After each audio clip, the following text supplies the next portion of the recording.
Where's the freaking... Which one is... Oh, wait, there we go.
We didn't have a message when we left.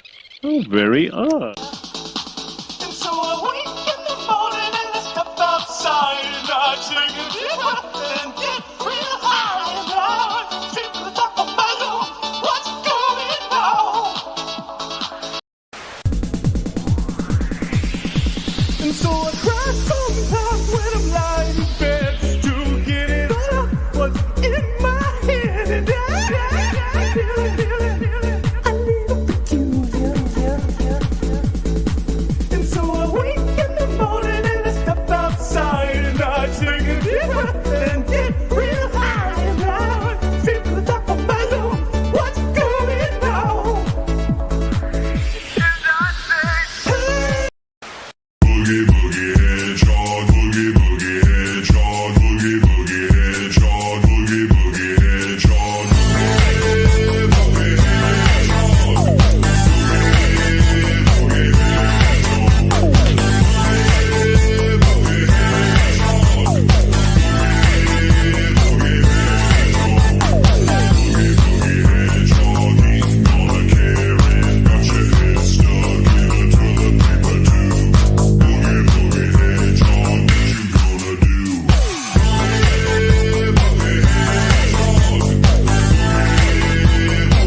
Hello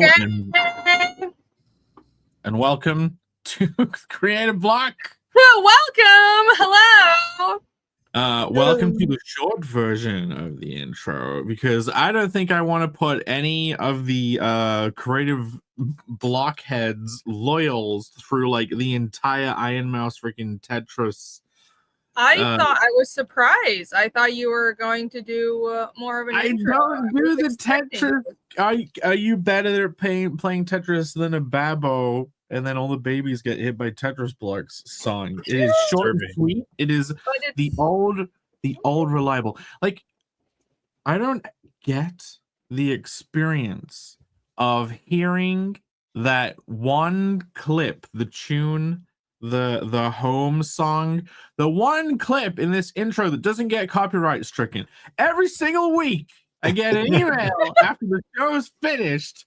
Sorry, the stream can't be monetized. Why? Because you played like a 2-second clip from some band. Is it that one? Oh yeah, same with my intro. None of my streams are fucking monetized. Yeah, so Phil Collins' Brother Bear, like I'm on my way and I'm always on my whatever the song is, and then the other one, this is the one that gets it blocked in some countries. Do you want me to play it? Yeah, let's do it. Go get blocked. I'm gonna already decide that this stream, and there's no point to ever actually play it. Like there's no point because I have a different one, but this is the one that gets it blocked. So here it is, Merry Christmas, everybody's having ouch. Why does that get blocked? Well, now get that fucking email. Yeah, everyone's having Christmas now. Yeah, people take Christmas seriously. I don't understand why that gets you blocked though. That's retarded. You know what? I was digging through a bunch of old files. Like I'm on a new computer compared to like a year ago, and I went through like the old. I still have the old install on a different hard drive. I fired it up. I was digging through old files. I found all the things that are missing. I found all of the intros. I got like 3 different Christmas intros and everything. Like. Now we're ready for next year. This year. Yay! The show is complete. I should do a summer one. I do feel like it's time. I know after we did this for like 1 year, I was like, I should do new animations, and I had all these ideas. But like, fucking hell, man, I'm just so damn busy. Aren't we? Isn't it crazy being so busy all the time? Yes, awesome. And it's very. It's a lot, but it's very good because that means there's money to be made and we have stuff that people want. So I am grateful. It's fulfilling. Yes, it is. I'd rather be busy than not. Yeah. Well, and look at people are already saying that Pear's big wigged us now. He's got a book at Dark Horse. Doesn't even want to come on the show. He did. He's famous now. He doesn't need to hang out with us anymore. He's out having crumpets with Mark Miller. Crumpets. I don't know if crumpets are so enjoyed by the Scottish. Should we ask a Grok? You guys are all the same. I don't even know what crumpets are. The UK is the UK. You know what I'm saying? Do the Scottish enjoy crumpets? But yes, speaking of people that are begging for the stuff, we have to say hello to our wonderful regulars. Alex was here. Hello. The Beach was in the Hize. Michael Rushbrook. Cam. Maromi. The Venus. He says he pre-ordered 2 copies of each cover. And by the way, LCS, it always seems like a disease, or the you think that's a disease, and that, like, or the YMCA or something like my local LCS. It makes me think of like learning disability centered. Well, that's fair for the YMCA. I went to mine maybe a week ago, 2 weeks ago, and I told the lady there, who's usually not the person I deal with. I deal with the manager over at my shop, and I'm like, hey, could you make sure I got each cover of these? But she only pulled one for me. And so I had one, and I'm like, oh, did you guys go over the other covers? And he's like, the Jim, the manager, is like, we only ordered 2 of the covers, but I ordered enough of Mark Miller, what we usually sell of his, because, he's a bigger name. And so he's like, yeah, they're right over here. And they were all gone. Oh, wow. Yeah. Before I went over there, I'm like, have you been noticing them selling well today? He's like, yeah, I've been selling a lot of them. And so they were all gone. So I got one. That's it. Yes. That's all I got. Well, I have a copy here that I haven't read yet because I'm a great friend, but I did my duty and I did get copies I got the cover that isn't your guys' cover. I think this cover. This is fancy. I think this is badass art. I think it looks Yeah, that's great. cool. I love the reds. Like, there's something about comic book coloring where people know what they're doing, where like they just pick nice colors and it doesn't go too far. Everything doesn't have to be a glowy show off thing, and it just looks solid. Yeah, for sure. That one really pulls together. Oh, you got that one too. Yeah. Star this Comics Legends question, because Pear hopefully is going to show up tonight. I know he was at a con today, but he said he would be late to the stream. Comics Legend always has the best questions. He said his store is sold out and he wants to know if he could buy a signed copy from the man himself. So that would be cool. Okay. Well, this is potentially related to conventions. The title of the show is Getting Conned with you know, formatting that indicates a certain type of conning, which is a convention that you would have to travel to. But yeah, there may be a convention coming up where if you he said he was sold out. Some of them are on eBay, by the way. I looked it up already. Straight away, as soon as people were like saying their shops were running out, I was like, eBay? But yes, someone was trying to sell one for like $17 on eBay. Yeah, that's great. Awesome. Yes. On eBay, people put up like pre-orders for the future issues too. Like there's people who are putting them up on eBay preemptively. That is crazy. That's cool. He's gonna get famous and forget us, but that's okay. I'm in support. I'm happy for him. It's It's like fine. one of those things. Just go. Just go. It's all right. Don't let us hold you back. No, I was super happy when the guy was like, "Yeah, we've been selling them all day." Because I told the manager, I'm like, "I do a show with the artists of this every week," and he's like, "Yeah, Mark Miller. He just finds these artists and he'll pull them from like Marvel or something." And you know, if he's working with Mark Miller, Mark really sees something in that artist. I'm like, "Yeah." And he's like, "What else has he done?" I'm like, "He's just done like self-published stuff, like crowdfunding, like we do." And when they were sold out, I was this dopamine rush. And then after that, I went and got Steak and Shake, beef tallow fries. Dope all night, man. Oh, you know what? It's that convention that Pam may be at. If people are like, "Where's the man of the hour?" He's at a convention right now. He's gonna be late. He's at a convention now. We're all gonna be together at a convention in the future. When Heroes comes around, Phil, I might be able to go get beef tallow fries for the first time in my life, potentially. Yeah, we got to see if there's a Steak and Shake around there, or there's a website local. Now, this is not a dating website. Okay, this is a real website. It sounds like beef a dating tallow website. dating. No, it's called localfats.com. What? All right. I'm not making this up. Comment. I'm not going to comment. This is either some BBW outfit or this is like some fitness gym bro finder app to get the this correct could be anything. macronutrients. Localfats.com. It'll show you places in your area that use beef tallow. Oh, wait. That's a really weird title for a website of that purpose, but okay. Yeah. Localfats.com, restaurants near you. Yeah, but like, I have to put in. Probably just I was going to pull it up. I don't want to whatever. put in my location. Area code. Yeah. Yeah, guys, go to localfats.com. Find the woman that's right for you. I mean, you know what? You could find a restaurant to take your local fat to via local fats. But yeah, Rushbrook asks, "Where's the man of the hour?" Is it a convention? He might bless us, grace us with his appearance tonight. I don't know if we should save talking about Vatican City and what we think of it. I read it straight away. Yeah, I read it. Whether we should save that when I was lounging.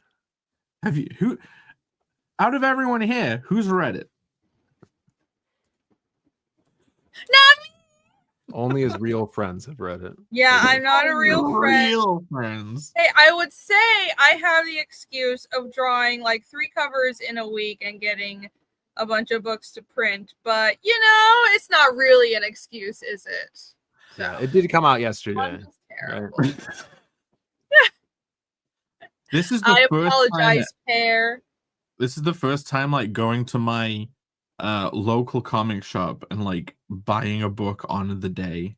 You know what I mean? I was excited. I got a text the day before because I'd pre-ordered all 3. Yeah. So he sends a text saying tomorrow Vatican City comes out. And I'm like, cool, awesome. I text him back on the same number because it wasn't like a do not reply number. I guess it was just his phone. And I'm like, do you have them? Can I just come and get it now? And he's like, no, tomorrow. He got a reply, no, tomorrow. I'm like, okay. That's hilarious. Yeah, he is above you. Through it now. Victor, I see your question, but I can't understand it. I don't think you spelled that right.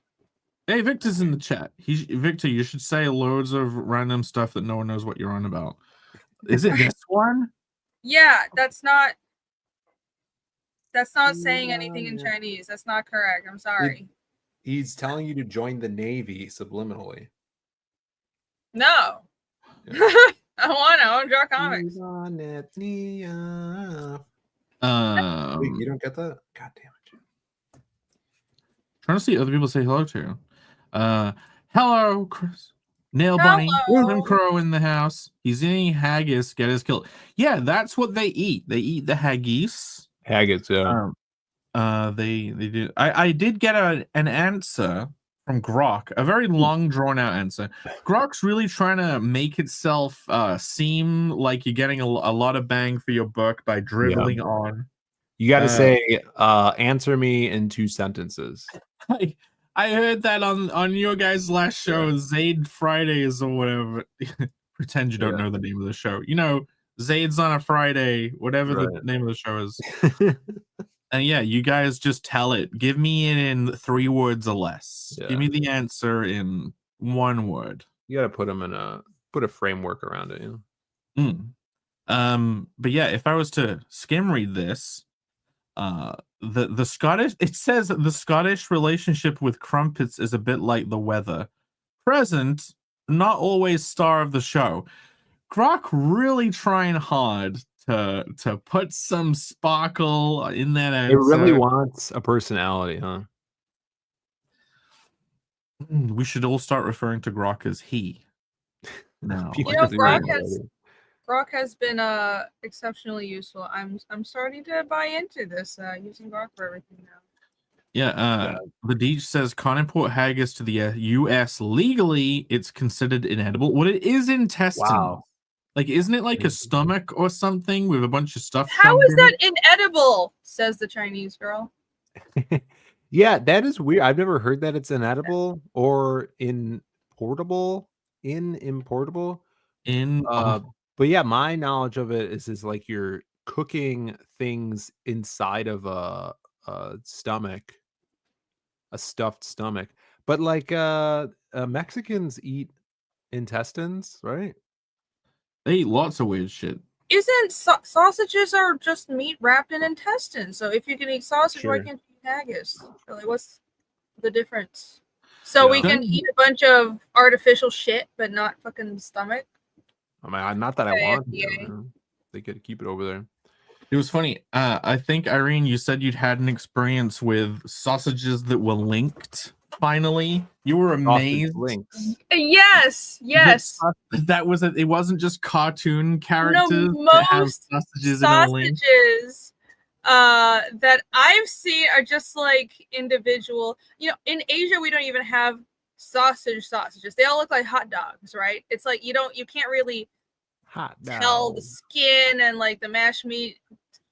They're not separated. They're just hot dogs. Mashed meats. Yeah, they're just like high pressure compacted mashed meat or some shit. Like it's not real sausages. And I've been on a sausage discovery. And this is gonna sound really bad. I shouldn't be saying these phrases. Discovery. No, but terrible. I'm talking about the food, you motherfucker. Somebody in chat is gonna misframe this, but food. But yeah, no, I found finally found one of the linked ones, and I'm like, ooh, this is so fancy, even though it's not. But to me, it is. Yeah, it's like the link sausages seem fancy to you, but that's like the cheap end. When you buy. That's fancy because I've always only had the gas station hot dog style ones. I don't know if you can even find real looking sausages in Taiwan. I never saw that growing up. Probably. I've only seen them at like delis, right? And they're usually fake. Like they're not even the plastic ones they hang up on the wall. Yeah. Like the strings of like plastic fiberglass onions and stuff that the French people wear around the neck. Yeah, it reminded me of in England. There's many ways of abbreviating things or mentioning things like sausages that are just weird in England. Like in England, we call them saucies. And saucies.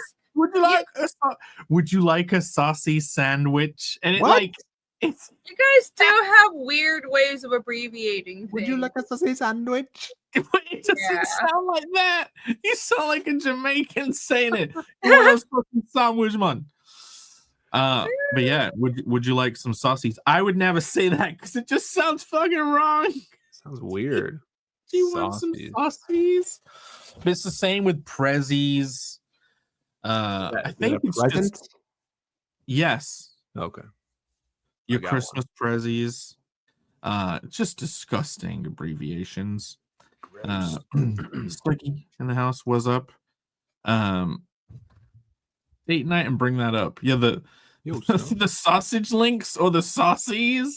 Oh dear. Okay. Hey, Snuggy's here, yo. Disgusting. Yo, what's up, everybody? Right. Yeah. I'll go on.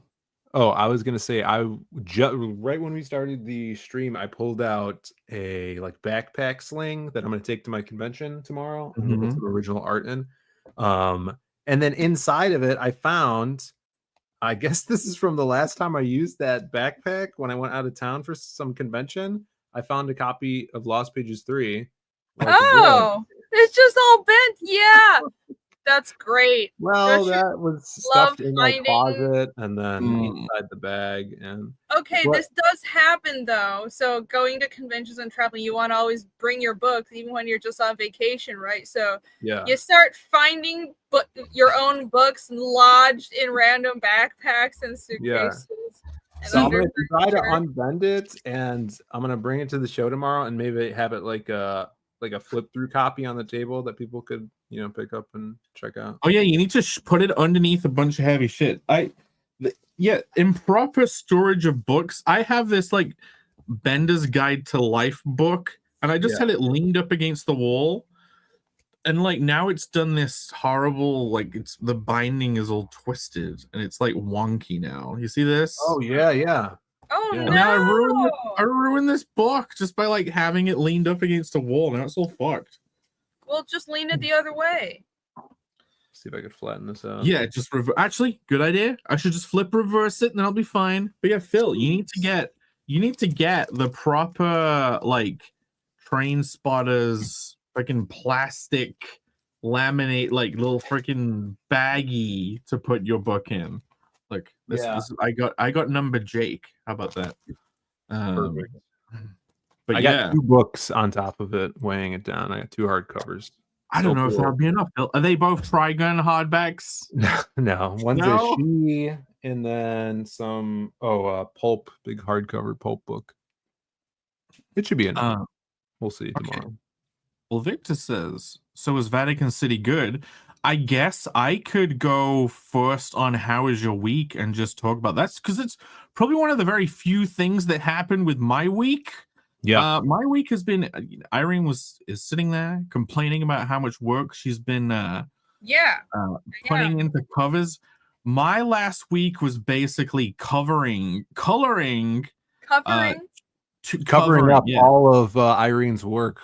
Yeah, with like horrible color holes that knock.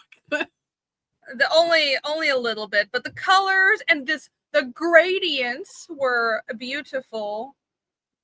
Yeah, So, like I work on the sofa, and at some point, because of just sitting there coloring these covers, I think a vein almost got trapped in my knee, so I was starting to get shooting pains in my knee. What? No, what, Uh, explain that. What does that mean? well, I think it's from having, because if you lie on the sofa sideways, there's like a tendon behind the knee, and it can get overstretched and then begin to hurt. That was so. Listen, I have spilled blood for these covers. But yeah, so I did a lot of cover coloring. I got my own book, the Nippon Special, all sent off to print, all the print file neatly tucked away. I also figured out how to make the colors actually look good. Nice. You know, when you, because I do the whole thing in InDesign, and then you export the print file, and then sometimes the colors get like all mucked up, and you're like, how do I even fix this? But I managed to fix it. Now the colors are going to look beautiful. The Nippon Special is going to look amazing. But yeah, other than that, Red Vatican City, it's Victor asked, what is it? How is it? Is it good? It's great. It hooks you in early. The first issue reads very smoothly, and then when you get to the end, the twist happens that hooks you, and it's not like a twist. It's kind of like a reveal. We've talked about it on the show before. It's the kind of reframe reveal. It is actually a perfect example of interactivity, which Phil has apparently been reading as well. I just started before the stream, about 12 pages in. But yeah, I don't know if you guys in the chat say what you think of it. But yeah, maybe Per will come back before the show ends, and we can ask him. But yeah, cover colors, reading that. Oh, have you guys ever heard of a little place called McDonald's? Think so. Not sure. What about it? Whatever might that be? Has McDonald's converted to beef tallow yet, Phil? No. Well, no, they haven't. Have you also heard of a little game called Minecraft? Minecraft? A little movie? Minecraft? What is this? The guy with the fucking earring is acting like these are gay. Yeah, these are gay. So these just happen to be for the first time ever, McDonald's has started doing a toy with the adult meal, Phil. Oh my god. We are beyond, just what we need. More we are beyond come true for grown children. We are past the realm of Happy Meal toys. We now have individual blind box vinyl figures of my. So instead of Happy Meals, are they called Very Depressed Meals? That's the adult one, yeah. No, it's called Minecraft Movie Medium Meal. They just went for all the M's for McDonald's. Marketing. And yeah, so I decided to try and weigh these. Yeah, have you ever been a fan of Pokemon cards? You've ever weighed the packets? People in the audience, have you ever weighed? No. You used to be able to weigh Pokemon cards to figure out which ones had the foil cards in them. Yeah. And then, you know, people would sell the ones that weren't foiled, and they would keep all the foil ones themselves. But yeah, I tried weighing these to see if the different toys would have different weights to try and, because I don't want to open them, but I want to know I have the whole set. No, about like, man, what was this? 8 years ago when Pops were really big, Hot Topics would get exclusive Pops.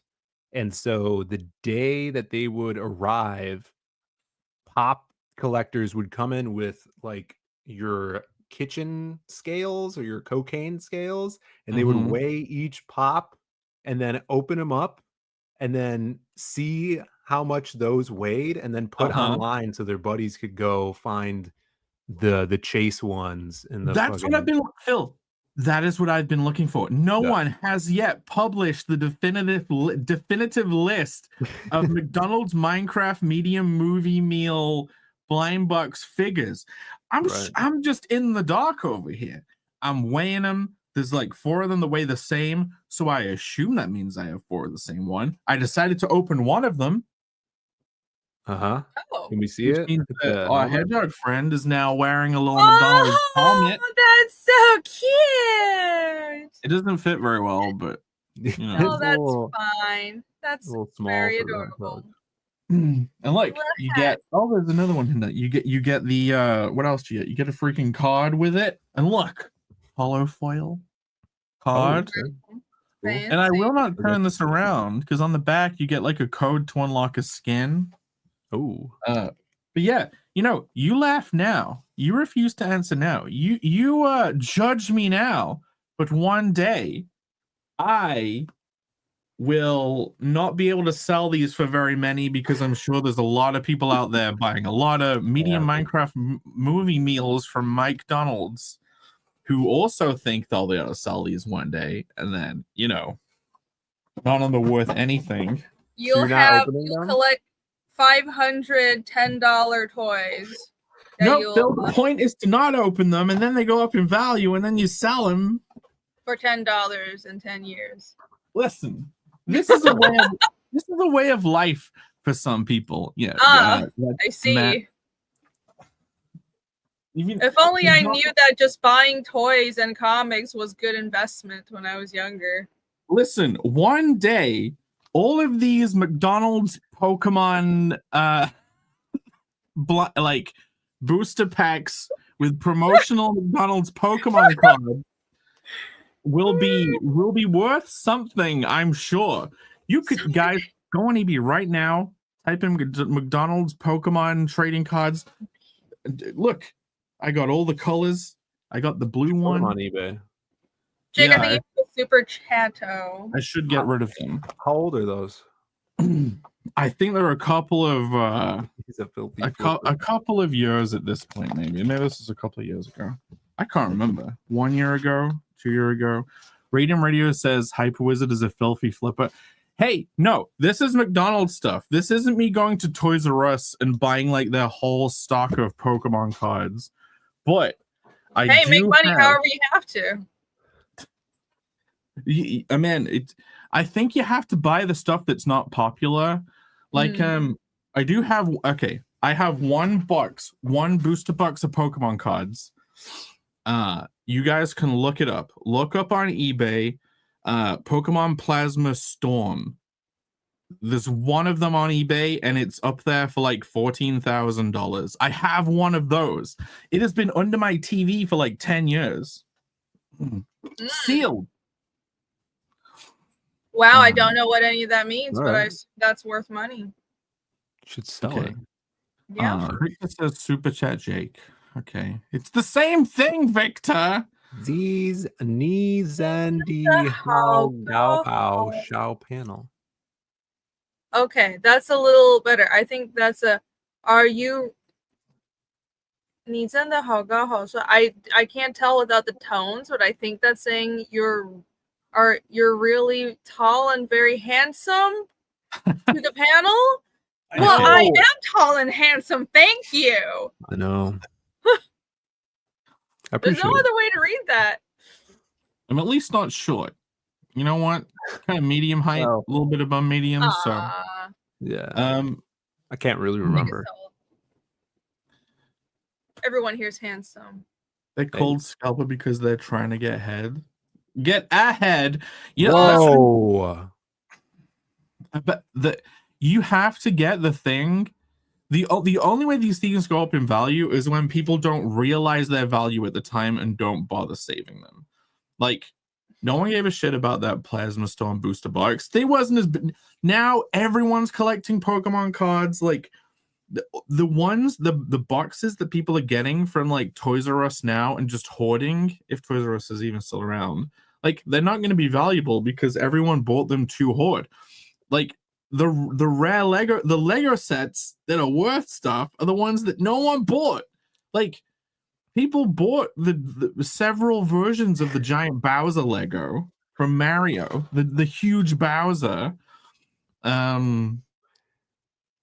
It's not going to go up in value, but yeah, that was my week. Eating way too much McDonald's, coloring covers, getting the Nippon special ready. But that's off to print now. Yes. Pre-press, but yeah. It's a lot. It's dope. Sweet. Oh, pre-press is so much pain.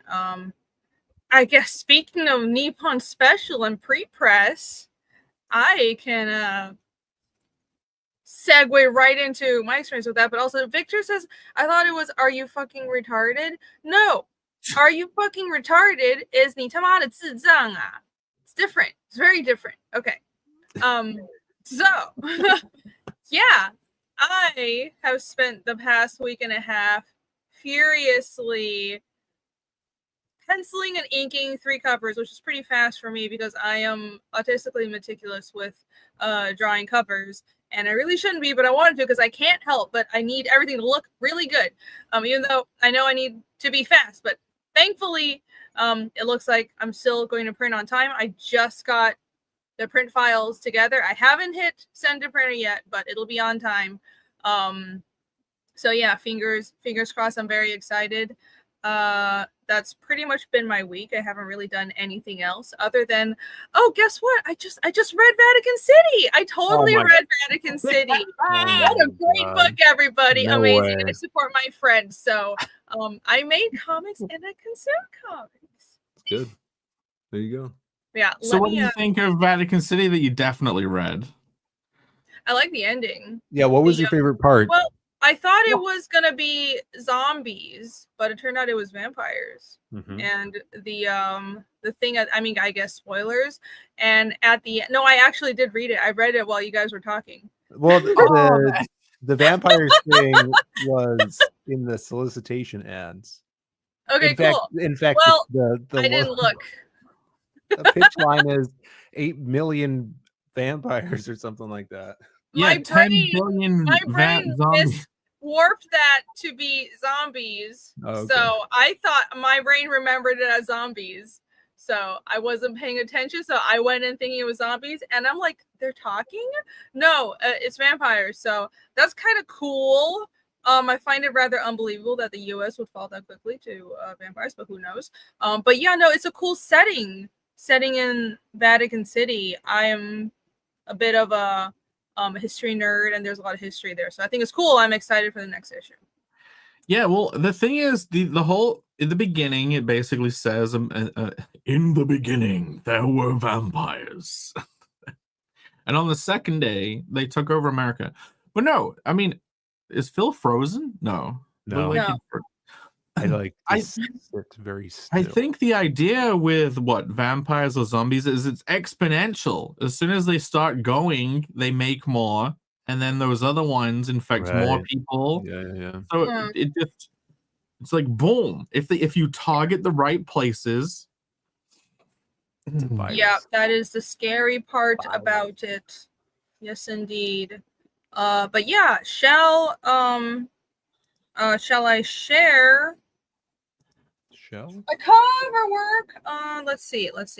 So, I Sure. had this open, but then my computer decided to restart, and now everything is fucked. So yeah. So in the last 2 weeks, you got 3 new covers done for all the 3 existing Fiendish books ready for the Japanese convention. yeah, I want to share all of them together. So give me just one quick minute. All right, cool. Present. Oh my gosh, come on, streamers. Cooperate with me. Bam! There you go. All right. So there. You ready? If only I had a Are drum you roll. ready? If only I had the Phil's soundboard that didn't work for a couple of weeks and then started working again. Oh well. Here we Dun-dun-dun-dun-dun-dun-dun-dun. go. Here are the covers for Fiendish 1, 2, and Hasn't been 2.5. revealed. Only 2 has been revealed. So everyone here, you get a special treat. Early Has no one reveal. even seen 1? Did you post like the I line art? posted the inks for 1, but no one has seen 2.5 at all. I haven't Okay. posted anything. I mean, Here we go. yeah, usually I post early for member stuff, but I don't know. too fucking busy. Oh, you There put them you all in a go. special little image together. No, it's just photo viewer. I can click on all three, Okay. but there you go. Yeah, I'm pretty happy with this. Pretty happy with this. I will credit Jake with motivating me to do new covers because I was going to just send them to print with the American covers. I had always wanted to do Japanese variants. I wanted there to be like an Asia variant and then like a US and Europe variant. Because like manga, I'm gonna print the manga version smaller, and it's a bit of a different market, of course. Like the Asia market is manga, so I'm like, manga covers have a certain look to them, and I always wanted to do covers just for that. But then I'm like, oh my god, I have a month through the convention. I don't have enough time. And Jake's like, you can do it. You can definitely not sleep for a week and get 3 covers done, and I'll color them. And I'm like, great. So thank you for that. It was worth all the pain. I'm very happy with it. No, I mean, looking at all three on the next to each other, there's the very obvious kind of style of cover you've done, which does feel very manga-ish, like central focus on one character, and they're pretty big. Like, Yeah. I like that the 2 Kaz ones have him lower down, and then Yomi in the middle is like raised up. So there is a triptych. Yeah, there's a bit of a triptych that it was a lot to balance because first of all, I wanted to come up with compositions that weren't like any of the other covers, and a couple of these actually were really old ideas. So the chapter 1 and 2 covers, those were sketches I had done way back while I was still drawing Fiendish 1, so like 4 years ago. But like I decided to go with other covers in the end. I think for the I mean, I really like these compositions, but for some reason they just didn't feel super like American market covers. I think American market covers, I wanted to do more like a scene. This is a full scene from a comic, especially in chapter 2. You can see that it's like multiple characters and stuff. But yeah, no, I really wanted to draw these anyways, and manga covers have a certain look. They tend to be more focused on just one character, simple background. You don't really see a lot of covers with like elaborate big backgrounds, but you would see that in some American covers and European covers, right? So that's what I was going for. Slimgo says, how can we get cover 2? I suppose he means issue 2 with the cover on the new cover? I'm planning, I will have them available for, it's not gonna be like, oh, only available in Japan kind of things. I'm not sure how I'm going to make them available yet. It might be on the store. It might be as an add-on for Fiendish 3. I might have these as a bundle add-on for Fiendish 3. That sounds like a good thing to put on the next campaign. Yeah. Cool. Yeah, I want to give everybody a chance to get these. Yeah, it was very fun coloring these. I kind of came up with a new method of coloring in order to get my coloring in the past has always had a certain look that, to be honest, it's been a bit flat. But I've kind of figured out a way to make it have more range, like have more color tone to the shadows, and I'm gonna do a video on it. I'm not gonna get into it now, but yeah, I want to actually do a video on it because I think other people like. It's a method for getting a kind of color into the shadows without having to put a bunch of like glow effects over the top of everything and blowing it all out and making stuff look like a nightclub. Like look at the range of there's the range of color on like the horns on Octo here. Yeah. The horns is a good example. The gradient that's gone on there. There's pink there and green and blue, and then just like back to like a pinkish brown, and it's subtle instead of being blown out. So yeah, I'm looking forward to. Yeah, no, I think that's, I mean, they look great. They're that's what I have the most trouble with is color choices. And it's like if I color, this is why I get colorists, because like I can paint, but I'm super slow, and color choices are so hard. And having that kind of having a shadow change color as it moves from light to dark makes something look really three-dimensional and realistic. But it's really hard to have an eye for that, and you've done that. So I'm super happy with this. It's amazing. Yes, I'm glad we went for it. Good job. Radar Radio says when you get to Japan, miso, shio, shoyu, or tong. Okay, I'm going for the tonkatsu. I like miso soup. I always get miso. Are these all different types of soup? Yeah. Yes.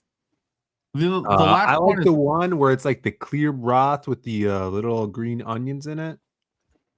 Little green onions. I don't know which one that is. They call the last one is they pork. call it clear soup over here, I think. It's whatever they give you at like hibachi places that isn't miso soup. Oh. I think I know what you're talking about.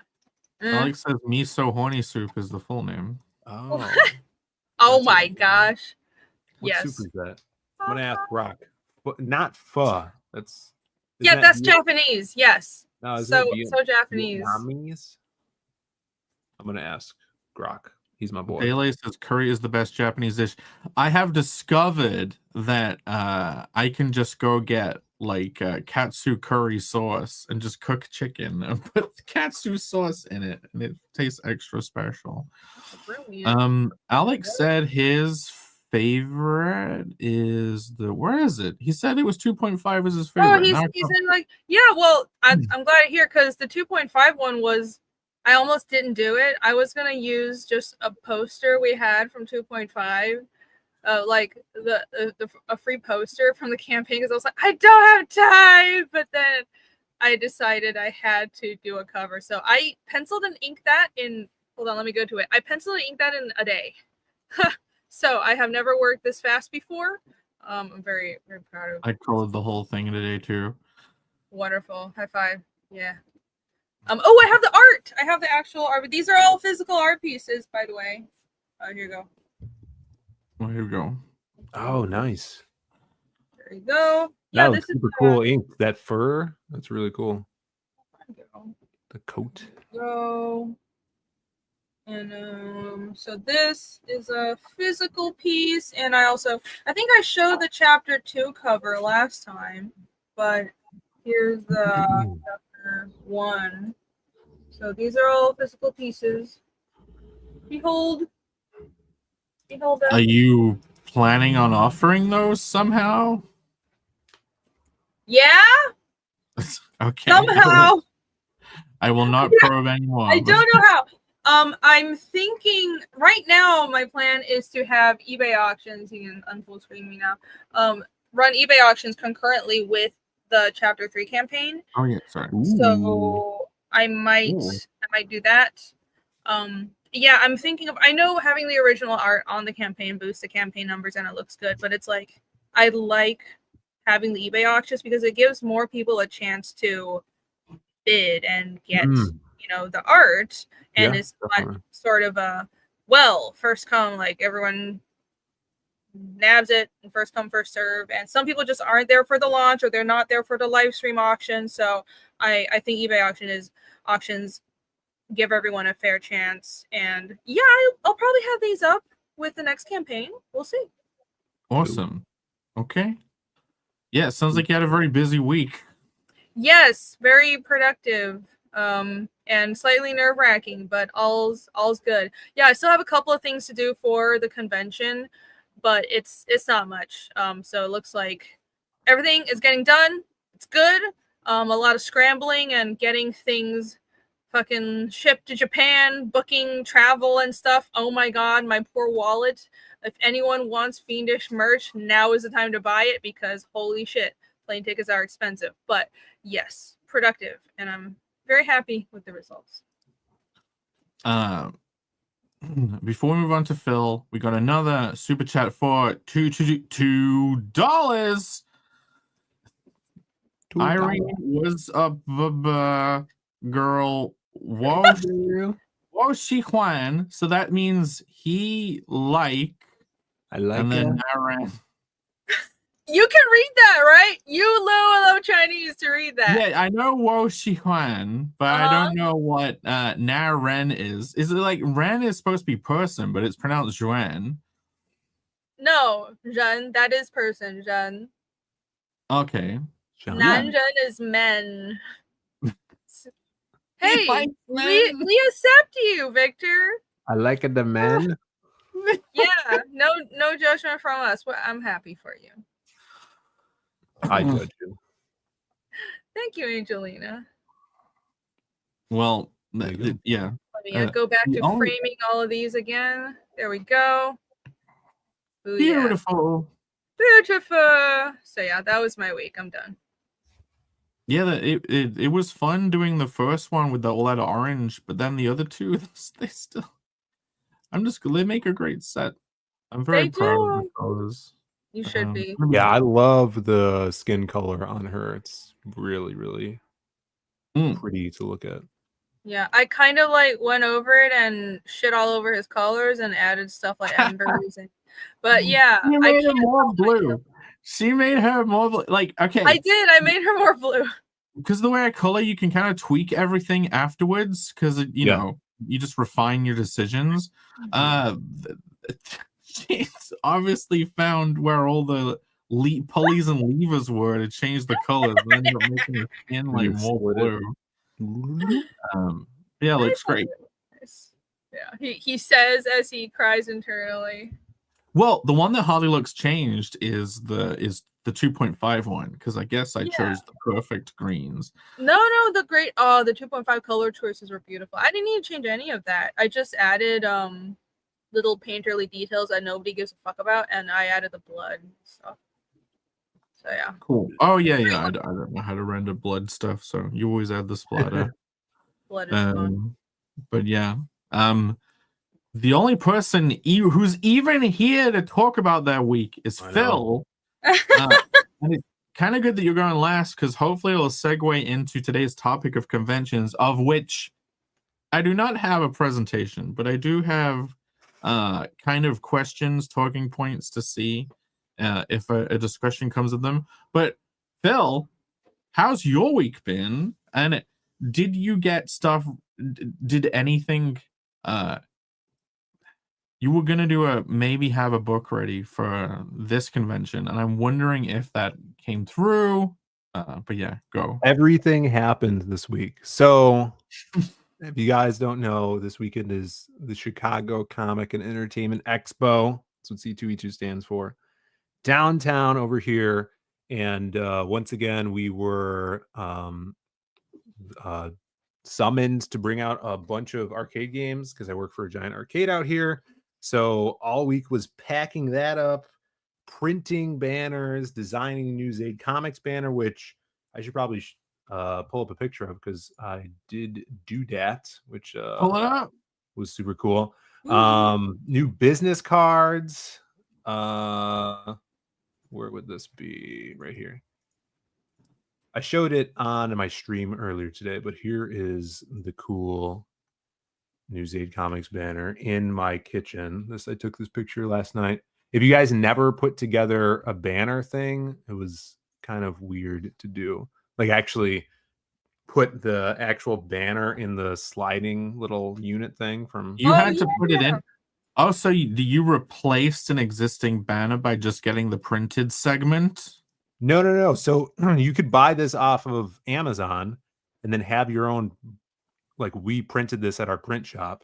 Oh, right. Yeah. And so this version, you could put any custom banner in. You just have to secure it.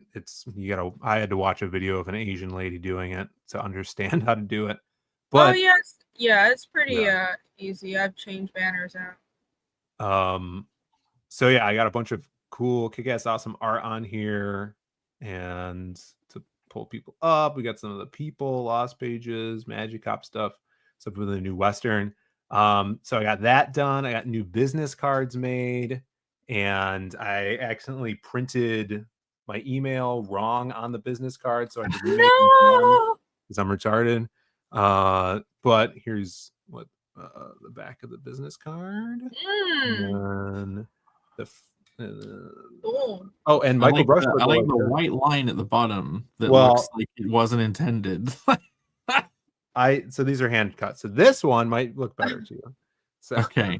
Yes. look, I the used little judgmentalness. Michael Rushwood. Oh, here's Rushbrook's drawing. That's great. And I got this. I've Yeah. had this for a while. So this is like when I meet like big time bigwigs at the con, I could be like, "Oh yeah, you want my business card? Why don't you take one of these?" And Wow, then it comes out of fancy. there. I like that you had to. It didn't push it out enough, so you had to do the I extra did. extension. I'd go like this, That's and then so- you take it. We're like, "Hey, Yeah, baby, you take want my it. business card?" And then be like, "No." I'm like, "Oh, I gotta push it back in now." So Okay. I got that's all ready to go. I started writing issue 3 of our Western, and issue 2 is being drawn now. Oliver has been posting images of that on Twitter, which is super cool, kick ass. Oh, and the books that you mentioned, Psycho Slumber. I just got the notification that they are printed and packed. The label is created, and it more than likely will be here tomorrow. So, Oh hell yes! You managed to get it. That's Yeah. amazing. and it's crazy. I looked at the tracking, and they're printed in Chicago. So, I'm guessing they'll probably arrive here in the afternoon sometime. So Mm. I should have some copies Saturday. I just won't have them at the con tomorrow because my brother and I are going really early tomorrow. Mm. So yeah, a bunch of stuff like all that stuff has just been running around all week. So it's been tiring, but like it's good feeling like we're doing something, like getting stuff done. I got Vatican City, started reading Interactivity, and I got a bunch of other books too from the shop. And yeah, today was we loaded up all the games yesterday, which was a whole day ordeal, and then took them downtown to do this morning, unloaded them, and the con, we're basically in the same spot. The con is huge. If no one's been to the McCormick place downtown, it's I think like the second largest convention center in the country. Wow. Yeah, so it's really big. I only got to walk around a little bit just when I was going to get my passes from the front, and I did a little stream and stuff like that. So if anybody wants to check that out, I'll hopefully before the show opens tomorrow, I'm going to try to do an Artist Alley walkthrough stream. Yeah, do Cool idea. I enjoy the boots on the ground streams that you've done at other conventions. I remember back in the day you coming on this channel when you were at C2E2 many years ago, maybe 3 years ago or something.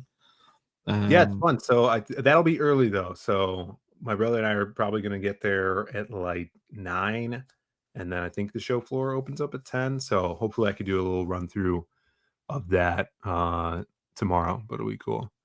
Yeah, I hope. Yeah, Wolfer came out last year. It was awesome to see him.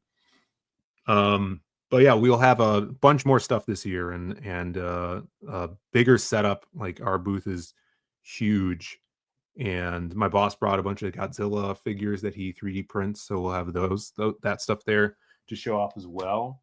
And I'm actually bringing original art pages to the con this year that I have from over the years from artists. See if anybody would be interested in that stuff. Sweet. What else? Yeah, hopefully we get the books and we can have some at the con. And then that's crazy because so much busy stuff this week. Then that means next week we start fulfillment, which is going to be a whole other just constant. Oh yeah, at least you didn't have to do that before the convention. You can just keep moving on it after. But yeah, like Yeah, for sure. that you've already started off listing the various things that you can sell at a convention. I don't know how to broach into this topic, but yes, the topic today is conventions. Noel right now is at one. Instead of being here, maybe he'll come in late so we can tell him how awesome Vatican City is. Phil is going to be at one this weekend. I think both me and Irene we will be in Osaka Comic-Con in like a month's time. Less than a Um, month.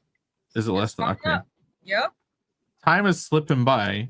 I'm sure. And then it will hopefully all end up at Heroes in, I don't know if it's June or July, but yeah, June. Heroes June. Oh, that's another thing I did this week. I paid for I booked the hotel for Heroes Con. That's the lock-in. So like a bunch of people are supposed to be coming to Heroes, and like you're not coming until you've actually booked somewhere to stay or made the actual travel plans and booked flights. Like my flights over there are booked, so I'm definitely going. Yeah. The also, I'm pretty sure this is open to just patrons that are going to Heroes Con, but on the Heroes Con site, they have a hotel section, and there's a list of hotels that are in the area, and they have a Heroes Con rate. So if you're attending, you could always hit up, whatever hotel you want to stay at, and there's a special rate for people that are going there. So that's what I did. Yeah, and actually, I suppose in this time frame, it's like within the realm of like getting an Airbnb. Yeah, I need to get on that and figure out where I'm staying. Yeah. Everything is set. I have a table. I'm just gonna drive up, but I need a fucking place to stay. Yeah. Yeah. Cool. Henry says it's Parrot Squatch. Is that the name of it? SquatchCon? Is that like Sasquatch? Yeah, it because is. it's in the Pacific Northwest. Yeah. He's over there. I also found out this week that you probably get gout because you live in Britain. You consume a lot of beans, and beans has a lot of purine. It's a purine that's easily purine that's easily converted into uric acid. So I just wanted to let you know, probably stop eating beans. Yeah, famous for eating beans. I'm probably the only person in England who hates fucking baked beans with a passion. They are disgusting. Baked beans, those Dayglow orange things in freaking just horrendously smelling. Are you even English? What is this? Doesn't like football? Doesn't like baked beans? Have either of you accent? Have either of you eaten a baked bean in your life? Beans and mash, right? That's what you guys like. Bangs and mash. It's beans. That's sausage and mashed potato, Phil. Beans and mash. You put beans on your baked potatoes, right? I bet there are places in England where you can get baked beans on a sudding pizza. It's just disgusting. Do you eat a lot of organ meat? I know that there's a lot of purines in organ meat. I do like tongue, which is considered an organ meat. Tongue? Have you never eaten tongue before? We were talking about this on the way back from the convention today. My buddy's girlfriend eats tongue, but it's Mexicans. They call it lingua. And put on tacos and stuff. Like, what's up with tongue? Mexican Tongue is delicious. I have tongue sandwiches. He said it's good, but it's still gross. But he says it tastes good. I've never had it. No, it is gross. Not well. I don't think I've eaten tongue before. That's weird. You should try it sometime. Slices of cow tongue on a sandwich is delish. I think Chinese food does have that. I've just never tried it before. It's either cow or pig tongue.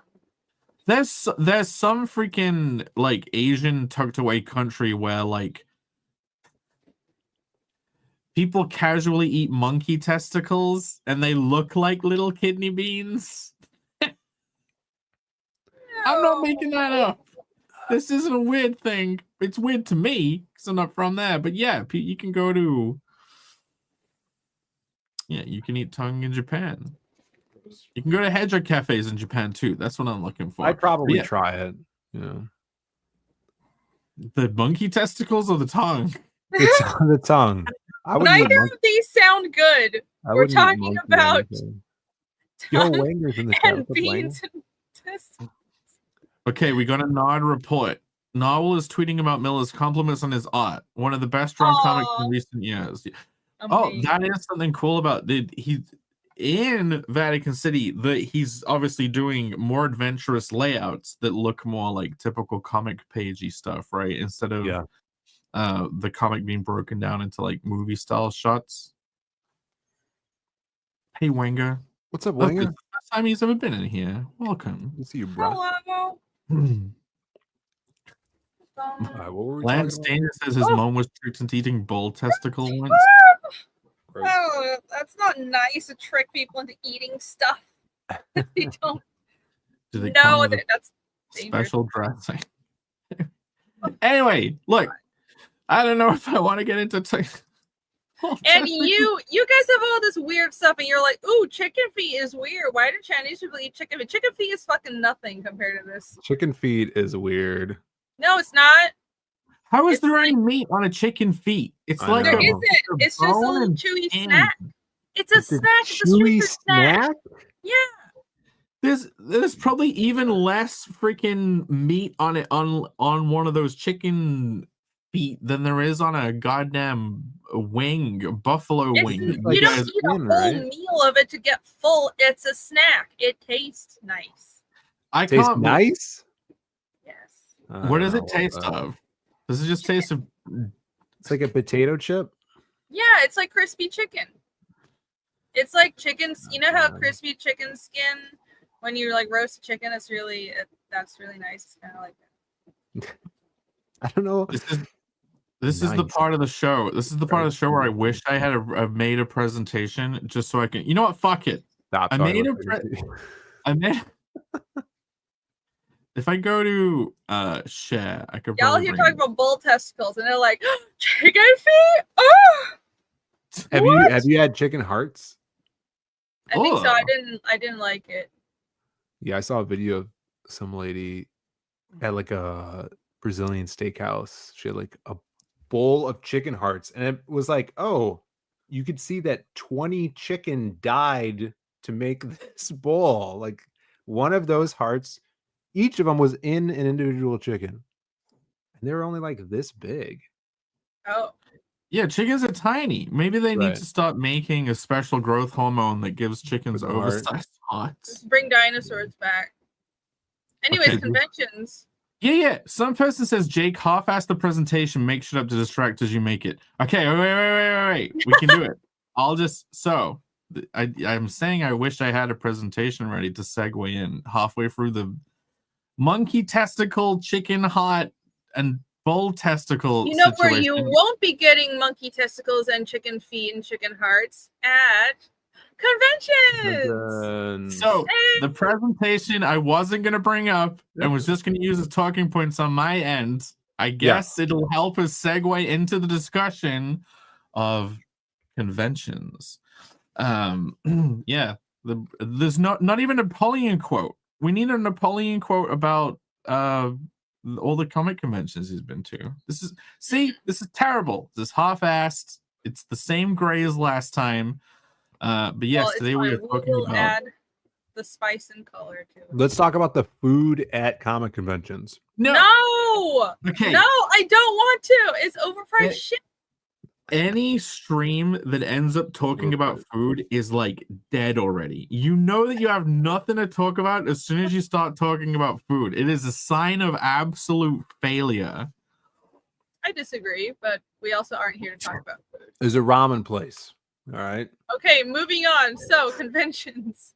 I would take some tonkatsu ramen to harken back to Raiden Radio's comment earlier. Oh yeah. I don't know what that is. I'll try. But anyway, what did I even write on the first slide? Why even bother? Wow. So I was kind of ruminating on conventions, and it's like, why would you even do stuff? You know, why even bother going to conventions? Yeah. It's expensive to travel. You have to pay for the table. You have to pay for a bunch of stuff to be manufactured, and you don't even know who's gonna buy it. Right. You know what I mean? You can Everybody make a hates bunch you of, there. You can make a bunch of titty mouse pads and get all excited that everyone's gonna buy your titty mouse pads, and then you take them, and everyone's like, "Ugh, titty That's mouse highly pads." unlikely. But here's the key. You have to. Conventions are great market training for, I mean, any shop. is good market trading for like what people actually like. But Mhm. conventions, it's like concentrated rapid fire salesmanship training and product refinement training, because you're in front of dedicated fans. Everyone is there because they love comics or pop culture, and they're expecting to buy things. So you're in front of a audience that's ready to buy. So if something doesn't sell, you're not presenting it right, or your product isn't. You're doing something wrong. And if you start doing more and more conventions, you start looking at how other people do their setups and how they make their products. It's really good training for refining your products and your brand, and you're like tested in the fire on the show floor. Yeah. Kind of, sort of. Well, I mean, you're going the direction of the enterprising route. So I kind of felt out two categories that everything can kind of like turn into, and it's the enterprising mind or the maintenance mind. And like, to be honest, maintenance wise, I couldn't even think of many things to jot down, because I'm like, well, yeah, you just keep the thing going. Like, you could see maintenance as like, oh, I go and see the people I know, and then you're going out for drinking afterwards, and it seems like that's just Yeah, that's the bar Getting con, it- right? But the thing is, there's less points to be made because it's not complicated. It's just maintaining relationships with both other Yeah. creators and fans.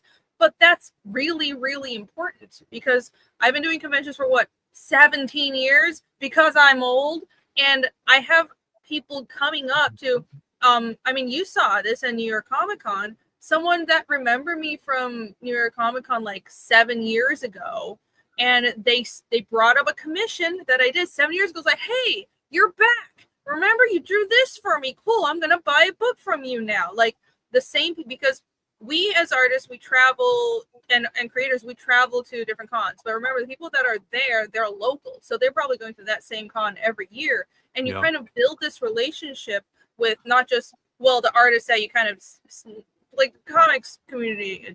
I hate that word, but just the industry is small, so you see the same people at the cons, but the customers will be returning to the same convention. So if you start doing the same show yearly, you build up returning customers and people that'll even I've seen people who saw my Fiendish preview books, or saw me bringing Fiendish to conventions a couple of years ago. They never bought it, but now that I'm back on the convention circuit, they're like, I keep seeing you. I've seen you post about this online. I'm gonna buy it now, because it's that philosophy of somebody needs to see something 5 times or something like that before they're ready to buy on average. So it all increases your chances of making sales, but also keeps you in the attention of fans and customers, which is important because it shows them that you care.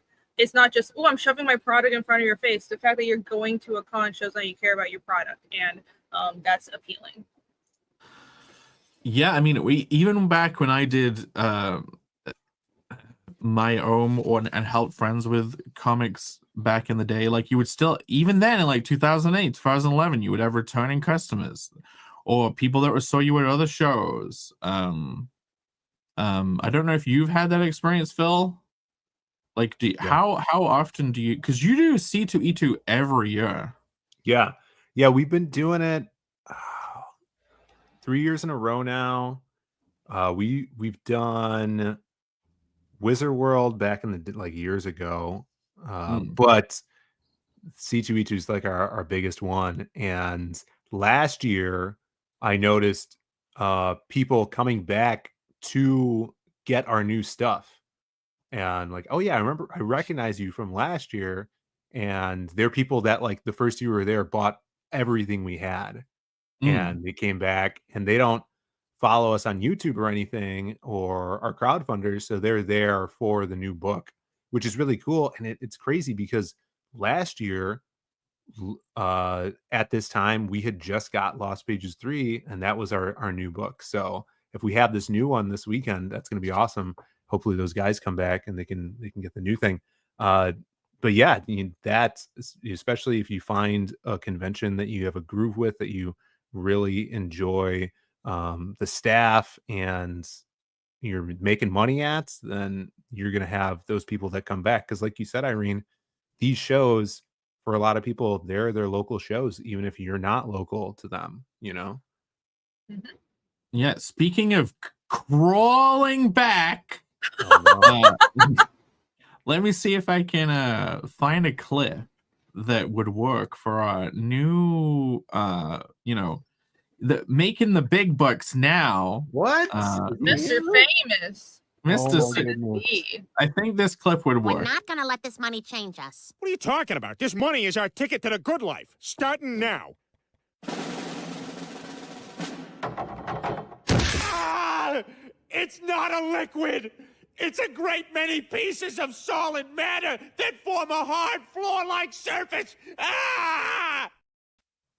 Hey, That was perfect. Oh, voiceover what you said. that's a good joke. That makes me cringe. That was Wow, a pretty little good. long. Did you guys see at that one game show they had foam blocks, but they only made it one layer deep, and a Yeah. woman jumped Oh. into it and broke Oh her back. yeah, she jumped in just like butt first, And and not any woman. She's a famous star.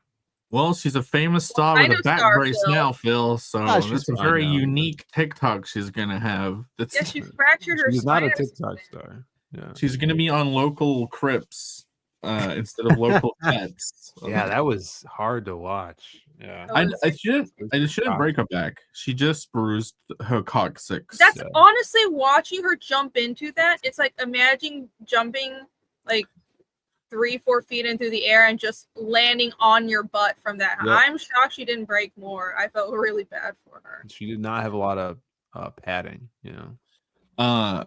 Victor, see, man of the hour. Everyone's talking about it. Victor says he's excited to pick up Vatican City tomorrow. And I'll take Victor sometimes can be mean, so it's even made him nice. yes. Yeah. Well, you have to not read out the mean ones. You have to not read out the super chats. Okay, Victor. Look, we're The big alwa- fans. The Don't forget always us when the you're never famous. abrasive Victor. But $2. Okay. He did clarify in the next chat that was hey, not gay. Right. So, Okay. I mean, for what it's worth. So is it supposed to I be wouldn't Irene recommend gay? anybody read that. Gay found shit. Wow de Gigi Han Xiao. I don't know what that means. You Victor's say always like- nice to me, though. Victor's nice to me. I was gonna tell you probably shouldn't read. It doesn't really matter. What does it mean? It means it's you saying you have a small wang. Oh my god. We have Victor, Star what? Who's Venus. giving you these lines? Listen, for the He's for, Chinese. For over there, What it's average, okay? I'm average, okay? Well, at least you got money. Thanks, Victor. Victor, whoever's telling you these, I don't think these lines are what you think they mean. It's called Google. Oh.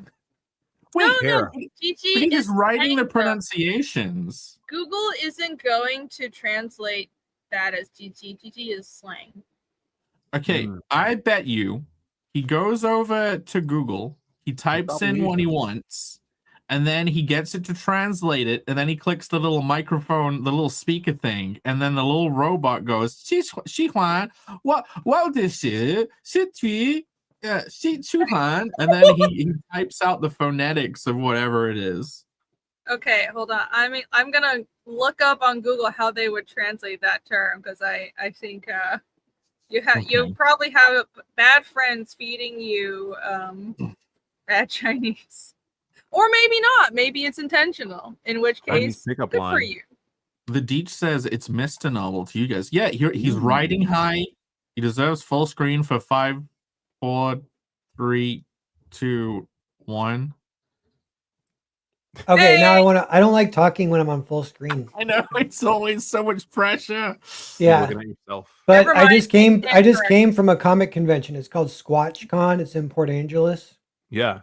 How was it? All How was weekend. the experience? Yeah, it's pretty fun. Today though, it was like the free day, just a half day. Kind of slow, you know. I actually got 0 sales. but it was still fun. But actually, the main anecdote was the guy right next to me. He's staring at Nosferatu, and he goes, "I backed that," and I was like, Yeah. "What?" He's like, "Who are you?" I'm Cool. like, "I'm Narwhal." He's like, "You're Narwhal." He's like, "Dude, let me shake your hand, man." That's awesome. I'm like, Hello. "You're giving me goosebumps, man." He's like, "No." So we took a picture. He's really nice, and he had a comic, and we traded copies, and he had a little short comic about how squirrels saved this one town long ago, and it was like really awesome. So yeah. Cool. Awesome. Yeah. That's awesome, man. I saw that tweet. You took a It's photo. Lunchbox Warren on Twitter if anyone wants to follow him. Yeah, I followed him. He followed me back. Yeah. I appreciated that follow. How has your week been, man? Yeah, so Wednesday, yeah, it is. Jake kind of called it. It's like dopamine, I guess, like so the thing I don't like about that though is as soon as it ends, I'm going to be in lots of pain. You're gonna be so depressed. It's Yeah. gonna be great. So it's going to start winding down like tomorrow probably. Yeah, but here's the thing.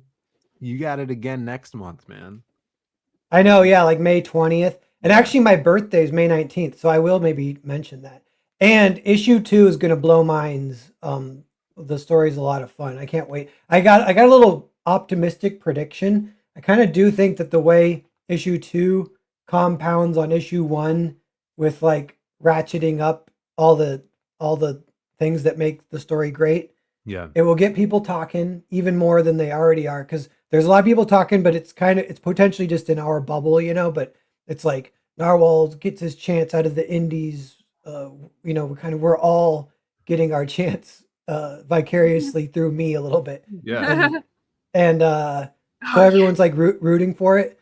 But yeah, it will be even greater for issue 2 just because of how fun where the story goes. I can't wait for that.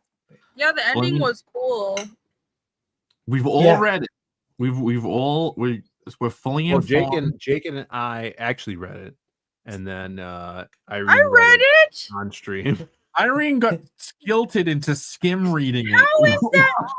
I've been busy making covers and print files, and I read it just as much as any of you guys, even though it was on stream while we were talking about our weeks. Yes. Well, it's a quick read. I mean, you can read it in like 15 minutes or something. Yeah. Yeah, it reads very smooth.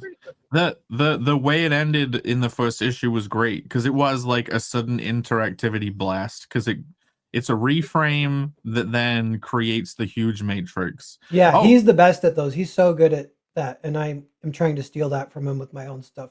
Now that I've worked with him, I'm like, oh, the end of issue should be like a recontextualization. Yes, the reframe reveal.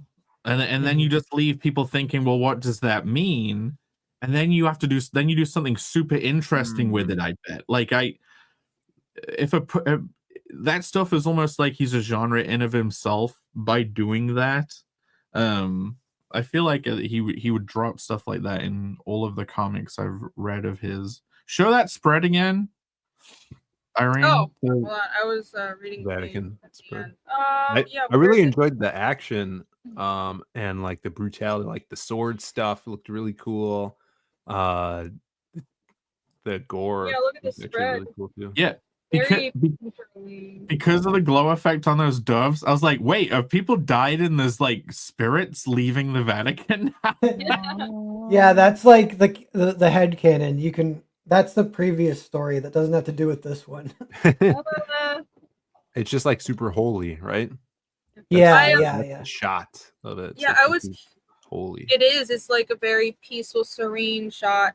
The colors are done very, very well. It's not surprising though, because you always do good colors, but you can tell how it goes darker. I don't want to spoil too much, but it's nighttime. But even when it's not nighttime, things get like really desaturated. Like later on, as things get more dire. So there's the color and storytelling is used very well here. I was going to ask you, how much research did you do on the Vatican? Because I'm always curious. He's been living in the Vatican. I just watched a bunch of YouTube tours. Oh, okay. Well, that's yeah. That's dope. Yeah, how accurate do you have to be? Is it just it looks kind of like that Vatican? So cool enough. That's good enough. Yeah, it's like pretty accurate. I don't know. I think if you're there, the Vatican has a ton of detail, and I didn't always draw the detail. Is all.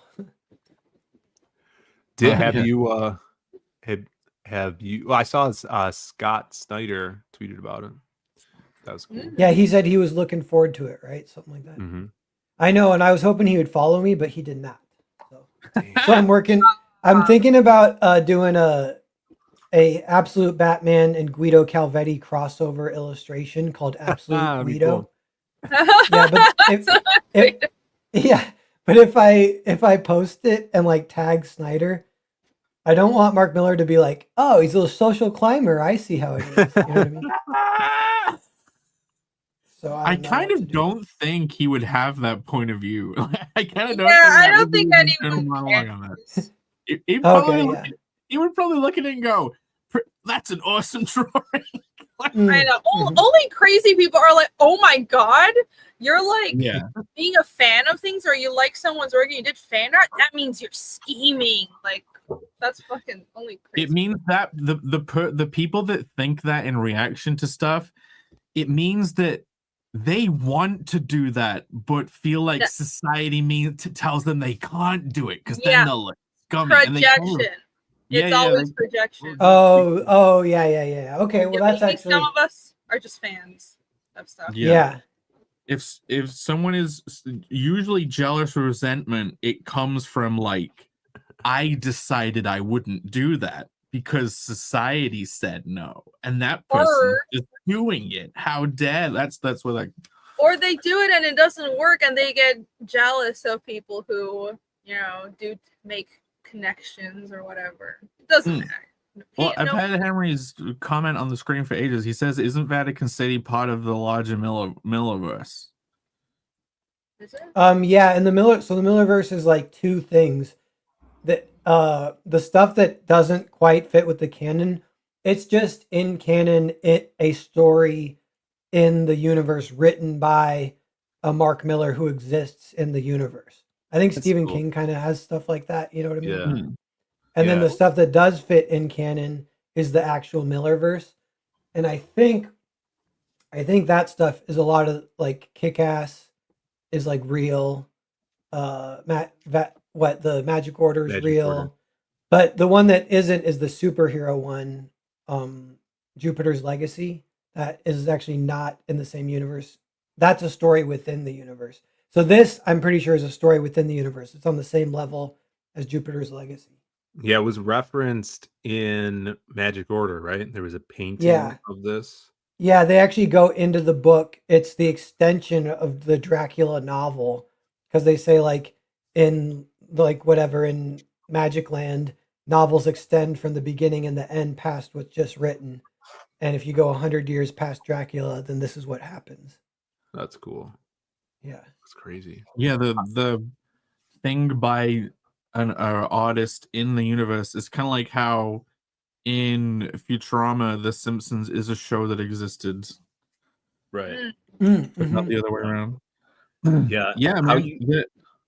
No, go on, Phil. Then I was gonna ask Per, how do you feeling hearing all these stores are selling out of the book? Yeah, I'm excited. I don't know if it's like a grain of salt or whatever, because I think I told you, I was like, it's awesome you get the tweets of people showing the pictures, and even in the chat, like almost everyone has bought it in the chat.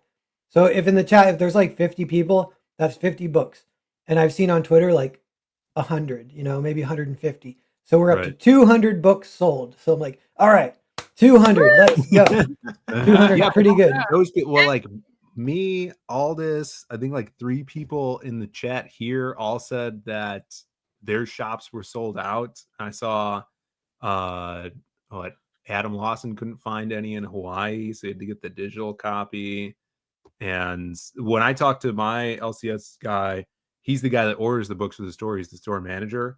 And my store, Graham Cracker, has like 12 stores in Illinois. They're like the biggest chain in the Midwest, I think. And he's like, I ordered as much as I would regularly order a new Mark Miller book, and he didn't even realize that he was sold out when I picked up my copy. But he's like, yeah, I've been seeing them. Everybody's been grabbing it from the store. So he ordered, I think, your cover and then the variant of that other artist's cover. Okay. Yeah, So, yeah. But he sold out of them. First Yeah, day. so it might, I guess how it works, you were kind of telling me too, but it just goes back to a second print because they don't overprint by that much. They know like the orders and they print kind of close to it. So if it sells out, then they go to second print. Which is good. And that goes if it's going to match up with issue 2. Like if people want to jump in on issue 2, get both issues, Right. it will have to go to a second print. And I'm saying issue 2 is awesome. I'm so waiting for people to get to that one. But yeah, so I think maybe it will get a second print. That would be a point where I would really take a moment to like smoke a cigarette or something. Yeah. Second print, 1 cigarette. Yeah. Like whiskey and a cigar. Oh, wait. Yeah.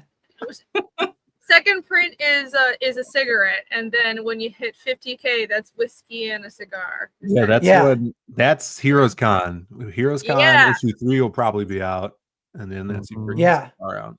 Yeah, if it actually hits 50K, that would be a little bit of you guys remember I was telling you it's like on my vision board and I was doing the actualization stuff. Yeah. I'm like that shit might work, you know what I'm saying? Yeah, you got to do that. What's that? Grant Morrison chaos magic. You know. Yeah. You make the little sigil out of 50,000, and then I think you have to like pleasure yourself on it or something.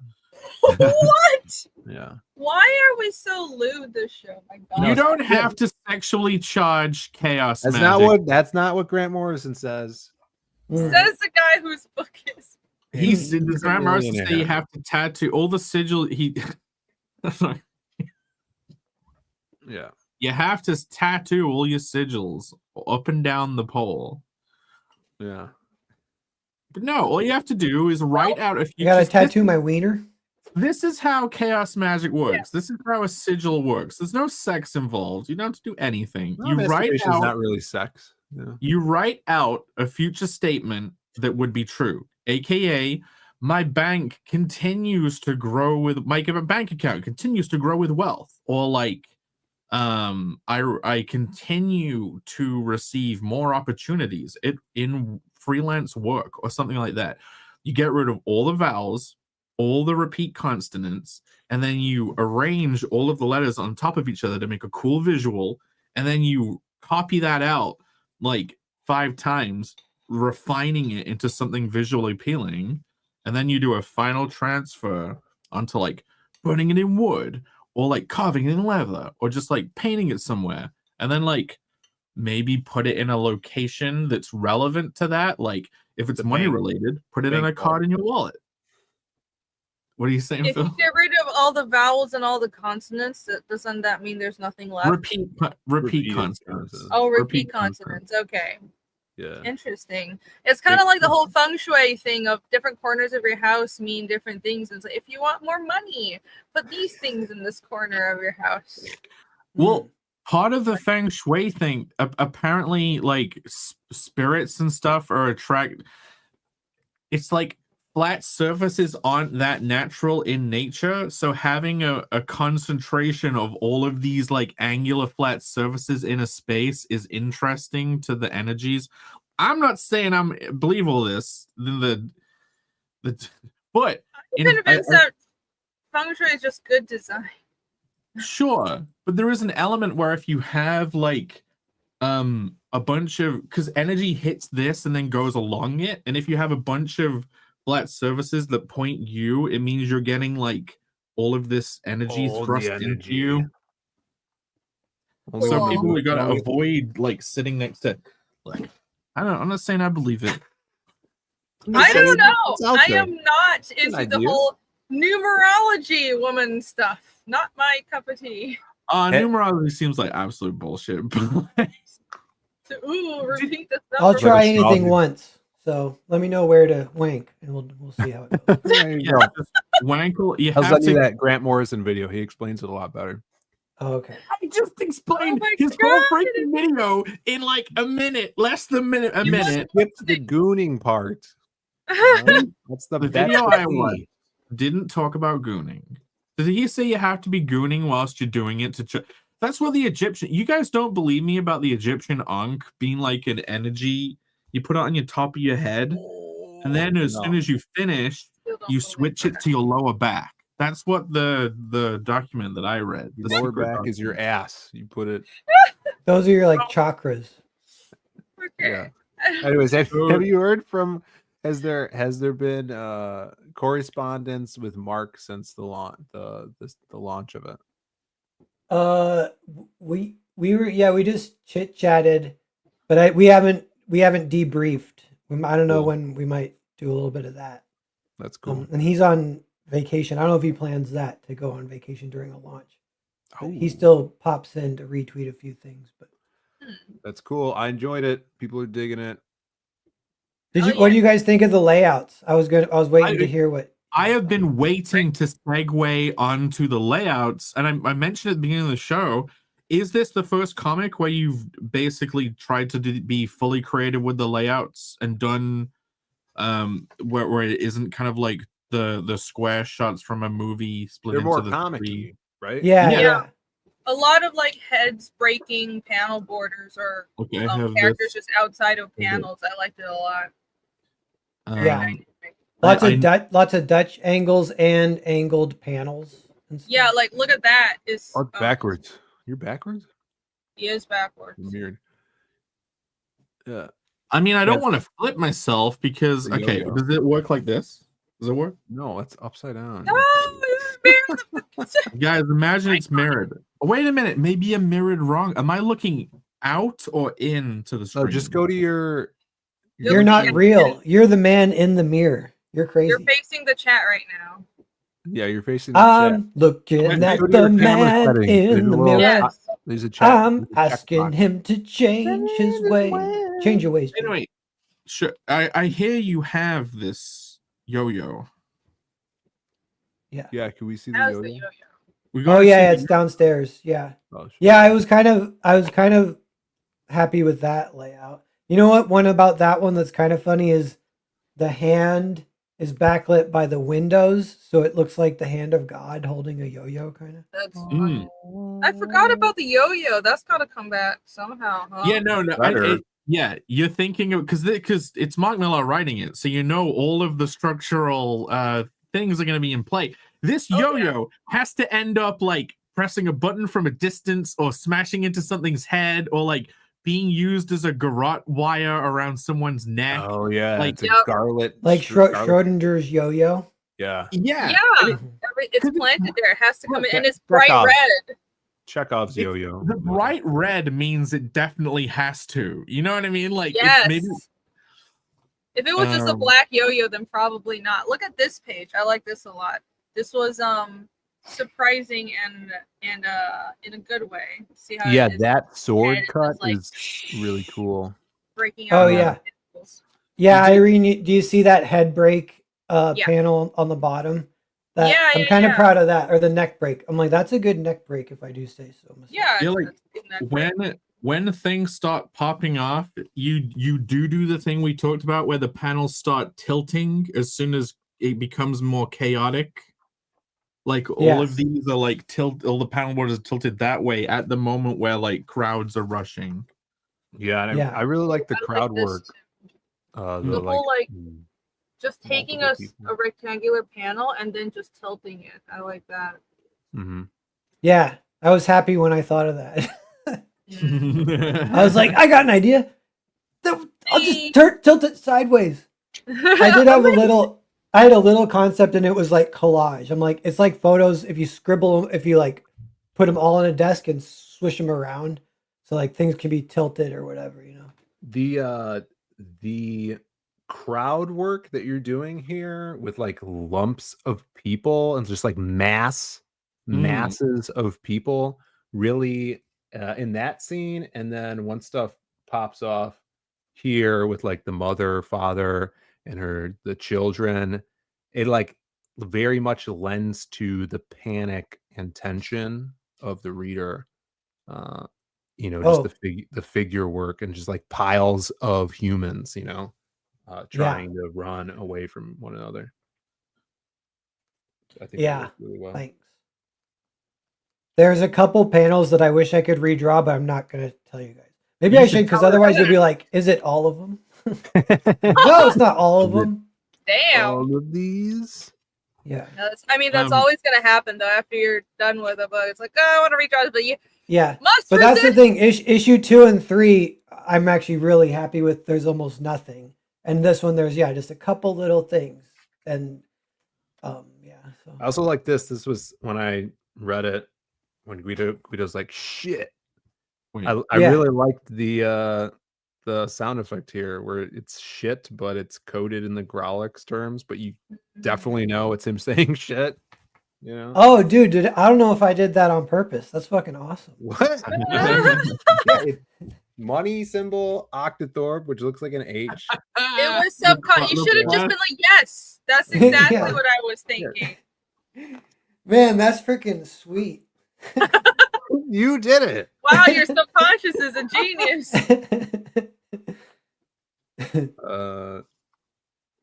yeah, and it does. The colors fade like darker and darker as you get to the end. Like it's really instead dreary. of going all like oversaturated nighttime blue, when sun goes down, it just goes gray. It's pretty cool. A very good choice. Also, I'm gonna say, hey, hello, Richie Dupe, by the way. When they're like, oh, we can't come in because of reasons, and then people come in, you know, the whole semi-predictability thing, like you give the audience things where they could figure it out. You know what I mean? I guessed why people were allowed in, but then when it happened, I was like, hey, like it lets you feel smart. Like it's You not gets it right. Yeah. It's not like Yeah, a we hidden- talked about that on Wes's on Thinking Critical. I did that stream to promote this. And they're like, a lot of comic writers, they get the feedback and they hear what people are predicting, and then they're deliberately switching it after the fact. And they're No, like, that don't is so switch bad. it. That's Yeah, just wrong. let them have the satisfaction of being right, because then it's your actual story you plan too. It Yes, makes correct. Like you should almost endeavor to put those things in. Like it's a good experience. Like that we talked about it on a previous show. Like it would be insecure to change that. Like it's not about the writer being like, look how cool I am. It's Yeah. about giving the reader those bits of puzzle to work out, and then they can work it out. Yeah, let the readers feel like they're successfully interacting with the story. Yeah. But yeah, the ending was a great reframe Matrix expansion. So like I'm very much looking forward to the next couple of issues. If you're saying it ramps up a lot in 2, then like I'm excited for that Matrix to expand even further, and then probably I'm guessing it all comes to some kind of like massive cyclone of events colliding in the ending, the final one. Yeah. Well, one thing I like about this kind of story too is like, it's like, how the hell are they going to get out of this? It's well, yeah, it's like the world's done. So what do you do? Right. Yeah. Like, yeah. Like I'm just trying to think of vampires in general. Like, do they have a head vampire if you kill it? This isn't me asking, but I'm just thinking, or is that just werewolves? Because that's like the werecar from Futurama, right? You kill the head werecar and Bender gets the antivirus. Right. Because there is the question of a head vampire involved. Yeah. Yep. But and I loved the early scenes reveal of that home invasion. Like this panel is like so freaky and surreal, and like the depth of this guy, and it reminds me of like an old school, I don't know, like a horror game, you know, like this is a jump scare, you know, in a horror game. Yeah.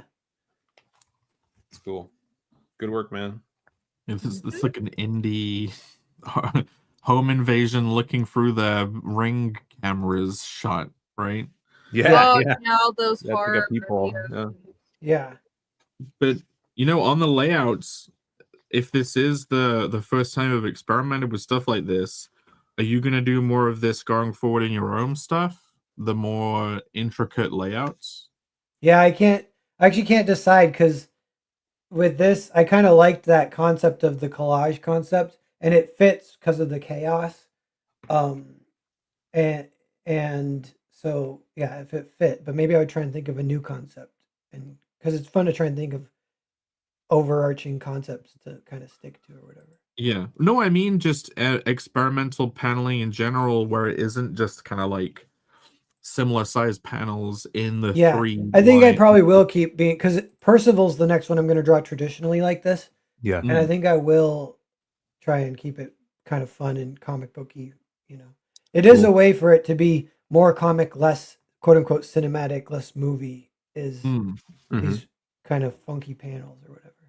I Cool. like What? all the horror panels are really good. This one was great too. Yeah. And it's like at a glance, it's like, ooh, that's just really spooky, right? But then you look closely, and that's like the presidential emblem, isn't it? Yeah, And yeah, that's Secret Service piling on top of the president, and their face is lit up, and that's his guts. That's his face, yeah, and the 20 Yeah. Secret Service people all dead around him, and this fucking vampire. Like, this is such a great shot. Yeah. Thanks. Yeah, yeah. That shot was described a rare, kind of rare shot that Mark described in quite a bit of detail. So, but it was, and then yeah, I did do an okay job with it.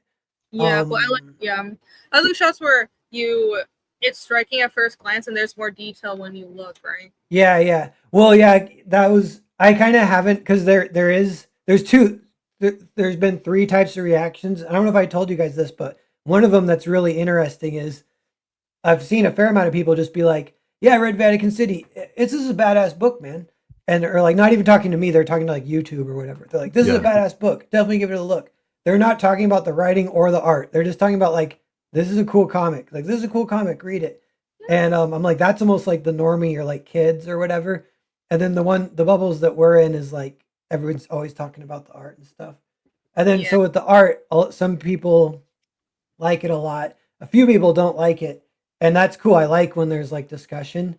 But I heard one, and I had to bite my lip because I wanted to respond. But a guy he said something like, "You can't even tell what it is at first glance. It's just like a bunch of globs." And I'm like, "Well, some art you're supposed to look at, and and take some time looking at it." I wanted to tell him, but Yeah. So you're That's a good point. vicariously saying it here. yeah. I'm defending my honors through you guys. Well done.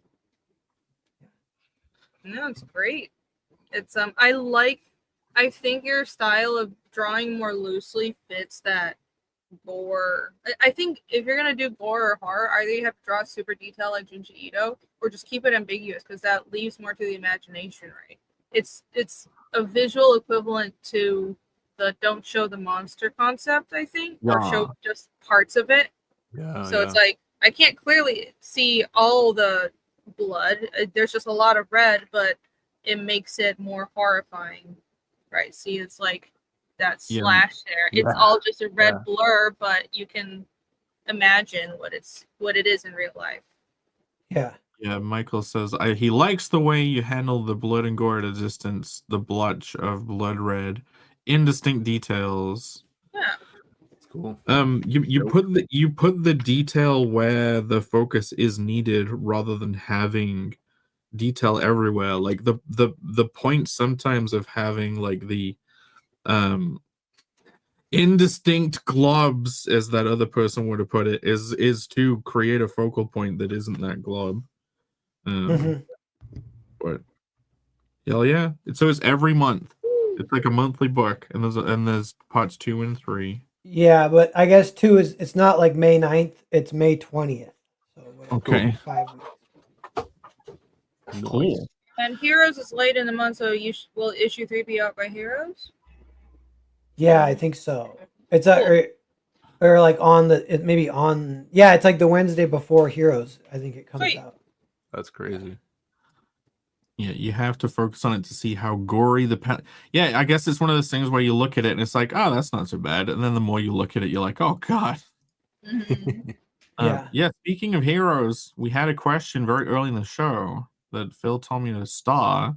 Yes. Comics Legend said his comic book store was sold out. It seemed to be a common occurrence, at least in our social.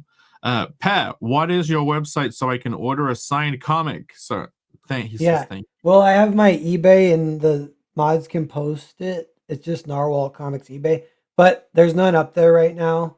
But in June, I ordered 1 box of every issue of the main cover. So 3 boxes. So it's like 300 issues or something, maybe a little more. So I'm going to try and sell those. So I'll sell them as 3 packs signed in June. That doesn't mean you should hold off buying it because we're trying to get to 50,000.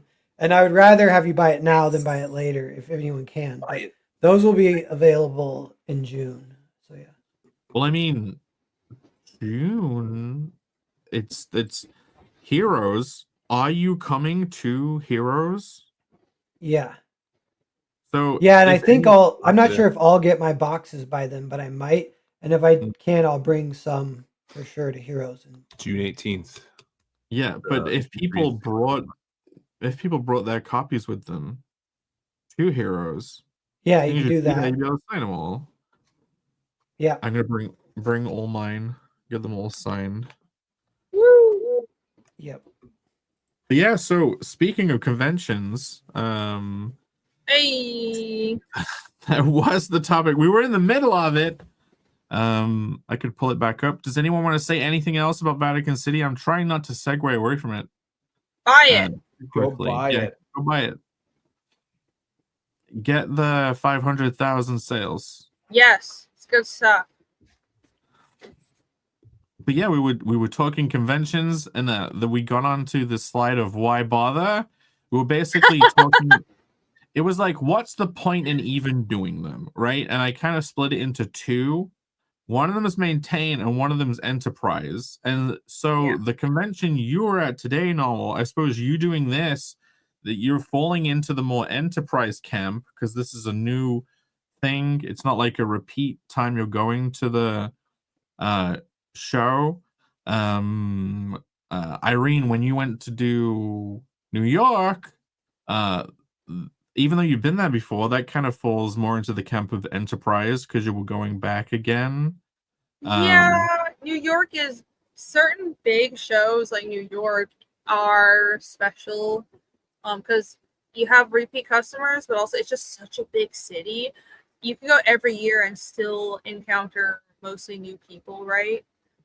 So I like to I think or I'm interpreting this split between enterprise and maintenance as it's kind of like what I've realized YouTube videos and shorts are versus streaming. Streaming is for the existing fans to give them updates and to interact with your existing fans that already invested in what you're doing, because I don't think someone who's new usually wouldn't hop on a stream with for a creator who they haven't been introduced with books that they don't know about yet, right? But videos and shorts are great for finding new people, and I think at a convention, it's a place where you can attack both of these things. You can meet old fans, and you can also enterprise and get out there and find more people. Yeah. And like, so yeah, for the enterprise section, I think this is the more important one than the maintenance. It's like finding new readers. Like in New York, we had so many people who like kind of had no idea what Fiendish was. And then all you say is like, do you like D&D? Yeah, that was a shockingly good sell. I wasn't expecting that, but great. Yeah, I would say at conventions, enterprise is more important. At least I don't know. I'm like very business minded about it.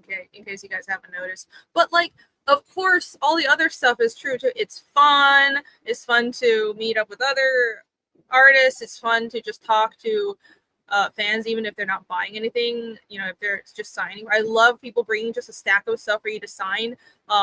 That's great. It's not just about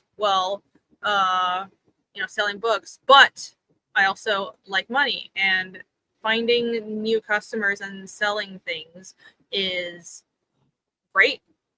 It's fun. That is a major goal, so that's why you should bother. Yeah, and plus like it's reaching the normal comic consumer, Yeah. right? People that may not be on YouTube all the time. And the convention is paying money to showcase very popular culture at their con to bring normies in, and us as creators could take advantage of that as being there to be seen by those people that ingest stuff that maybe we grew up on, or the stuff that's really popular right now.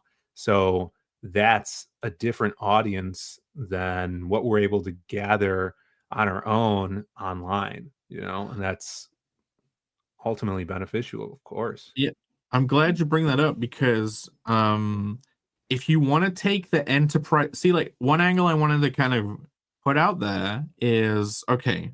So if part of it's about enterprise, if you go into a comic convention, like in a way, the is there an angle where you could find people who would be into your stuff who wouldn't necessarily be looking for a comic, but then they would find it, like if you took a fantasy thing to like a gaming convention, like a tabletop style convention, right? If your book feels like a campaign and a tabletop thing, or if your stuff feels video gamey, taking it to say PAX. You know what I Right. mean? Like the pack shows, like maybe there's other places, Mhm. but that's like more risk. You could you could take, like, you don't want to just take your comic book to some random farmer's market and then be Yeah. like, no one Well, every if your comic book was about farming, though, or about like grocers, it has to have some connection. So, like Phil's point is exactly it. Comic conventions are a concentration of the most dedicated comic fans, and not just fans, but also dealers, collectors, other creators, people who run publishing joints. But outside of Comic Cons, I haven't really done this yet, but I think that's going to events that aren't just comic focused is something we should consider, but that's tailored to what every book is themed around. So Jake could take his book to, I don't know, like a Futurama or like a comedy thing. And I could take mine to maybe a fantasy convention or a tabletop gaming convention, and so on and so forth. And it's that concept of the medium isn't what you're targeting, it's the content of the story, and that's still appealing. It is more of a risk though, but I think it's valid. But yeah, so like outside of the like just finding a new audience from the, I suppose, talking shop point of view, you do get to find new creators at shows, but it's more like finding out what the other people are doing and what they've kind of figured out that you haven't. Like, I remember at New York, there were people who had like very nicely printed posters. And this is such a boring point, but it's like, where do you get your posters printed? And they're like, oh, you can get it done here. Or even, Yeah. okay, in New York, so there was so many people that did regular version of the book and then gold foil hologram version that was like double the price. And I'm like, Yeah. man, there's a lot of people doing this. Uh-huh. That's So that was interesting. interesting. Yeah, definitely Yeah. to see the new, I guess, indie industry stuff that people are doing and what's popular right now. Or even just like banners, like, oh, that guy has a cloth banner that might fold up really easily and it's huge. Talk to that person about that. And on top of that, networking, like all that stuff is super useful. Yeah. Yeah, I I don't, think. Oh, sorry, I don't mean to cut you off. no, you're good. I think just saying networking might sound schmoozy, but it's not. It's really not that. For example, when I was at New York, it's I would have people come up to I hardly ever left my table, not because I'm stuck up. I was really busy, but I had someone from a library of a local city come by and started flipping through my books, and he gave me his card and was like, do you have a distributor? Do you want your books in our library? Contact us. That's the kind of quick networking that face to face is easier to get to that point than say being online. Of course, marketing online has its own benefits because you're essentially the whole world has a chance at seeing your stuff, right? But when you're at a convention, it's more concentrated. Like, these are people who are ready to they all love comics and they want to read good comics. So it's just small things like that. It's not just smoozing or buying people drinks and stuff like that. No, it's I really enjoy the genuine connection with people who love comics, and if they see your book and they like what they see, they want to get it out there. They want to buy. They want to show other people, and that's great. And I mean, when I go to other people's booths at cons, I feel the same thing, right? So it's I think that's why it's such an essential part of the comics market in the States. Yeah. Yeah, it's like going to where the people are. Like the online thing, it can be bringing people into where you are a lot. That's why people go for like the trending topics, or the most pithy subjects. But like you can kind of do the same thing online, like getting out there and going to places where people are. Like the Connell's been up on Newgrounds, the first episode. It's nearly at 10,000 views. Like this. Yeah. Sweet. Yeah, like it's kind of crazy. Yeah, the Deech says there's a porn convention in Vegas. Set Jake up with a table for Connell. Funnily enough, okay, one, yes, it should definitely go to some like XXX convention with Connell. Like that would be.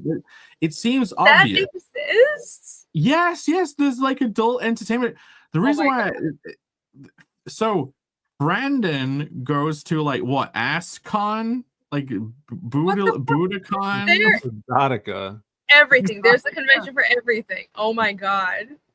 But yeah, I think I've heard him talk about this. Brandon takes like your guys' comics to ButtCon, and then they're like, they get into it. They wouldn't. That's not a crowd that would usually go to a comic convention. But you know, yeah, he sold books there along with prints and commissions and stuff. But yeah, there's market for that. There's like now, because everything's more like there's like a younger generation that is creating conventions there, and like the e-thought thing is taken off. There's like in Texas just like a show that's ran by e-thoughts that would totally be a convention that I think Carnal would be good at. That it's just like hot chicks trying to sell prints of themselves, and I'm sure there's artists there as well that are really into like more modern anime stuff and doing like, I don't know, hot chick characters, you know, fan art of your favorite anime character as a hot chick. Yeah, I would look into that. It hasn't been something I've looked into yet, just because I have to actually get books out. But like, you know, say I get the first 2 chapters and then 2 side chapters out, boom. Now it's go to all of the XXX conventions, all of the ThoughtCon. Yeah. Pear, what's SquatchCon? What is that like, and what's the kind of like the venue like? Because it's convention, like one big gymnasium, so not even that huge. Like a couple, 3 or 4 rows of kind of artist alley type situation. I think your mic switched. You sound very far away. You moved it away again. Oh, you moved your mic. Yes. Yeah. Whatever. It's like a gymnasium. Great name.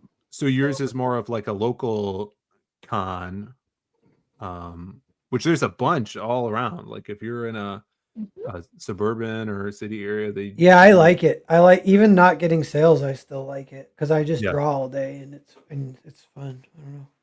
Yeah, that's cool. Yeah, and that's another thing too. There's like different types of conventions, you know, depending on the visibility, notoriety, and venue that you go to. Yeah. Oh yeah, take See, that would be the perfect thing for a heavy metal band to have as table merch, by the way. Like, if we've said about like a bunch of YouTube influencers starting to make comics, like just get bands to make comics and then it's in the style of their thing, right? Like, it is a wonder that Gorillaz haven't done a comic yet. You know what I mean? Like, maybe they just want to focus on the music videos, but they could probably get a lot out of their world and characters by doing a graphic story out of it. It's super surprising that they haven't. If they haven't, that's crazy. Mhm. I heard that he's coming out with a new album this year. Working on it. Oh, really? Yeah. Look forward to that. Wait, so, Pat, the local. So is that a bunch of local people making their own little comics? Like, what's the spectrum of the other attendees that are there? Yeah, there's like maybe only 3 so far, but there might be a little bit more, like 4, 5, 6 comic people. But that's out of like 100 or more vendors, so it's definitely that kind of scenario. You know, a lot of people are selling like candles and rocks and stuff like that. Okay. Okay. It kind of moves on perfectly to the next slide. The true. Yeah, Jamie Hewlett did comics already, so it's even more of a like, what the I know. fuck? Why would you do Yeah. Gorillaz comics? I guess they just wouldn't Probably make the music too videos. rich to bother. Yeah. Speaking of being Oh, That's boy. probably part of it. The other thing is, I think if you think of gorillas and actually try to write a story, it's kind of hard. You're like, wait, what? They're all I'm so Yeah. sure badass. he can manage. So Yeah. there's an element to fantasy writing which is like you have to keep a certain mystery there. You can't crystallize everything too much and explain everything. If you did do a story in a world where they kind of keep everything open-ended to interpretation, it's a lot of crystallizing of stuff that it could end up becoming midichlorians level. Oh, I didn't need to know that. Oh yeah. Whoops. Anyway, yeah. Over explaining. So the candles, wasn't Brandon complaining about he is relegated at ButtCon to hanging out with the candle people now? Yeah, they like they don't allow artists to be in a certain area. Like now they call it a talent booth. So you're What? relegated to like the back with items that you're like selling, you know? Oh, Like that's stupid. before he was like right next to like models and stuff, and it was good for foot traffic. But he's like, they bumped the price for tables up too much, and it's like it's not even worth going now to that specific one because he's not going to get any like people walking past him. So, Mm. but anyway, Well, it's this weekend as well. It the same weekend as C2E2, so it would have sucked anyways if you want. no. Yeah, all of the comics people would have been at C2E2 instead. But yeah, maybe the candles, the trinkets, the pin badges, that can all filter into the real reason for conventions. Making that money. Money! Woo! I feel See- like this background should be animated. This should be a video that's Yeah. make money, make money. It is animated. It's people who know, people in the chat who know what it's from. It is from an animation. I don't think anybody knows. No one knows. It's a drawer. It's from Smiling Friends, but it's a drawer over of that one photo of Jeb Bush where he's like that and he's losing all of the states, but instead it's Mike. Great. But yes, in the same way that you could pull down what's the point into enterprising and maintenance. There you go. Yeah, Jeb. You can shell out into the 2, which is where these are all the peripheral superfluous points of going to a con. And then you can have the flip side, which is like, oh, well, obviously you would go to make money, right? Which many people do not do at conventions. Just a warning. Uh-huh. Yes, it is true. You don't go to a convention, and it is unwise to expect to go and automatically make money, especially your first time. Disclaimer: I've been going to cons for like 17 years, and I only recently started to make some money back. Like I would lose money at first, and then break even. Lose money for like 5 or 6 years, break even for like 6 or 7 years, and now I'm like earning a little money maybe. Yeah. So it really is just to get your stuff out there, especially if you're still paying for tables and travel. Like none of us are that famous yet, but soon Pear will be there, so don't forget us. Well, this is the thing. Pear, you're at a point. You did like one convention that was Tampa, and it went really well. And then, but now at Heroes, you've got a bunch of books that you can bring to a con. Like, you can't just go if you have nothing to sell. But once you've got that library, it can suddenly start becoming viable. Like, I couldn't take Connell to a convention here with like what two preview books, the Sketchy Starts and Nippon Preview. But so you're there is a tipping point, which isn't just having a name. It's at least having stuff to take to it, and you have a ton of books. Like I saw that photo of your table at the current convention. Yeah. Yes, I agree with everything you guys said. Sweet, great, Right. So wonderful. So go make money, but yeah, it's the thing though. On the flip side of, don't expect to just automatically make money. If you do things right, because I have friends that I went to art school with who went the route of they're smart. They have beautiful art, and they also make things that even just regular people would buy. It's not, honestly, an original IP, especially an original book, is hard to sell. You have a better chance at selling it at a convention than, because unfortunately comics in America is not a everyman kind of product. But if I know artists who make these beautiful prints of like flowery prints and pins and all kinds of other knickknacks and they have a really beautiful setup, and they make thousands at every convention. And these are people I went to art school with. So you can go that route, or you can make just tons of fan art. Like a lot of people just make tons of fan art and make money at cons. So that's the easy route, right? And we're kind of taking the hard route. And I know you have this you were thinking of this as part of the presentation, but that's not to say what we're doing isn't viable and you can't make money. It just takes longer. Yes. Yeah. Thank you for explaining my next slide. Sorry, I wasn't intending to. Yeah, it occurred to me. You got the nail on the head. I was gonna say, so if you're not trying to do these realms, and you're only kind of this is the point. You may decide to under the Vidoc. Doing a convention and hand jobs on the side. Very viable. It's an option. Yeah, if you're not doing this and it's mainly this, for a lot of people, they would not even want to bother going to a convention. Like, if it's not to kind of like meet the audience or find new readers in a realm that they wouldn't find them coming to them online or to their channels online, and they're not gonna go, and it's just gonna be like a money pit. I guess they may think like, what's the point? But if you do want to try and make money at a convention, then we have the which way do you want to go?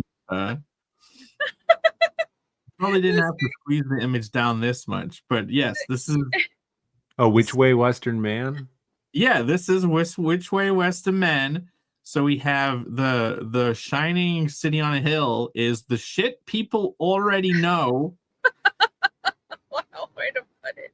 And the spooky, scary hell castle of doom and failure is what is it good? The creator owned, the thing you're trying to establish. Ooh, oh God, I have sorry. Okay, So when I was here at Comic Con, this girl down the aisle from me, she had just this big giant wall of beautiful prints, great painter, absolutely beautiful art. And I went up to her after the show and I was like, "Oh my God, can we do an art trade? Like, where do you get your prints made? Do you have an art book? I did like business cards, everything." And then I forgot what I asked her, something about sales. And then I showed her my stuff. She's like, "Oh, you're doing original stuff." in that tone, right? And it's just like, yeah, I don't really know what to say about that. Fan art definitely sells better. It works really good though, or something like that.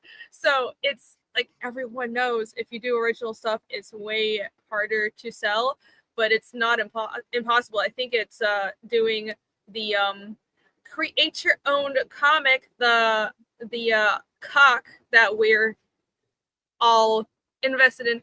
That's a filter for being for like really good presentation, and you have to be really excellent to stand out because it is so hard. Yeah, that's The- right. So I think there's a certain kind of person that basically it's cock or nothing.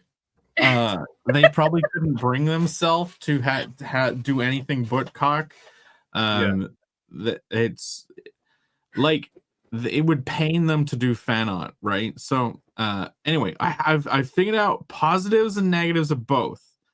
Wait, why did I write this as a positive? Okay, shit people already know.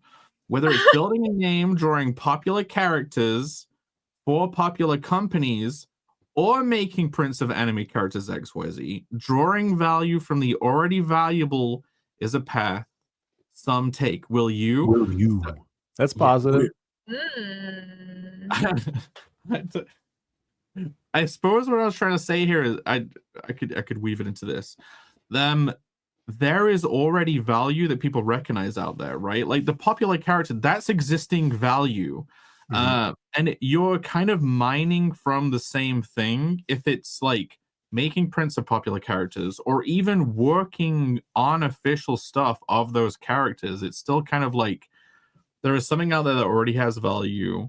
You can produce work that can kind of relate yourself to that, and then you can get a name through that, and it's similar to drawing the value from the known characters by doing prints. Like those people that do prints now, it's not just like no name people at shows. They can end up having pretty sizable Patreons, right? And becoming go Yeah. on. Sorry, real quick. Dale A says public domain, and he's like Nosferatu.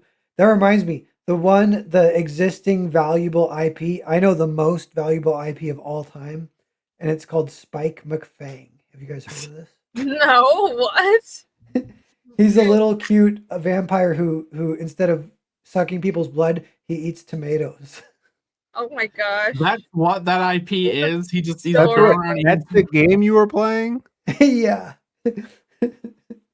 Amazing. I want to get the rights, and I'm going to dedicate my life to making a Spike McFang comic and TV show. Fair Okay, enough. no, that's a third thing actually. Wait a minute. Retrieving the obscure, making something cool that it wouldn't otherwise is awesome. Like okay.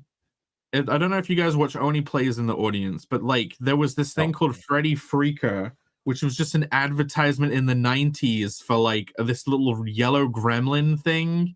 And you know what? I'll be right back. Hold It's on. one of your toys that you ordered. Let's talk about him now that he's gone. Yeah, what IPs do you Wow, guys what a presentation, right? Look, that image at the bottom, we couldn't even have it in the proper aspect ratio. Jeez. Yeah, I didn't know That's he part was- of its magic. Stuff. It's charming. Chaos magic. No, it's good. It's good to talk about conventions as a practical thing to address. I did some shorts on going to conventions, so maybe I can pull those up. Yeah, I'm excited for this weekend. It's gonna be huge. Is Huge. C2E2, is it a 4-day show? No, it's Friday, Saturday, Sunday. Today was just set up. Cool. But it's super cool because the convention center is ginormous, so you could just drive your vehicle onto the convention floor and unload there. I mean, I don't know. Really? Yeah, I'm not That's sure if Artist crazy. Alley people can, but that's what we did to dump all Well, our stuff Cool. on. I couldn't find my Freddy Freaker plush. The whole point of me leaving was to get Well, him. you tried. Okay, wait. But it was Freddy Freaker, and it was like one of those call the number in the 90s, and you would call in and talk to someone. That was a thing. Anyway, they ended up buying the rights and just made a plush of the same toy. Yeah, So it's the genre of take obscure, less known thing and then make something of it. The idea of buying the rights to a relatively obscure game and then making a whole like story, creative graphic novel out of it that sounds really cool. Yeah? Yeah. So you're saying I should do it? Yeah, Yes, go for it. it's the inverse of like sucking from already popular thing. Like those games they'll have like the real cult mini fan base who'll probably be so happy to find out it exists. But in a way, you're injecting value into something rather than Oh yeah, you're sucking still kind from of it. like you're creating value or whatever. Well, that's Trying to cool. think- Cool. I'm inspired. I'm gonna see who owns the IP now. I'm gonna Google it. Yeah, who made the game? Who I wish- owns Spike McFang? Probably Isn't that a Squaresoft funny or name? something. It'll be some big Japanese company that's just sitting on it, and you won't never be able to get it. Oh my god. Yeah. That's It'll be like Capcom or Konami. Like, Konami. Yeah. Yeah, I don't know anything obscure Rocket. enough to be able to do that with. That's the thing. Like, the one thing I wanted to ever buy the rights to is the original Thomas the Tank Engine theme song. Because they switched. It used to be like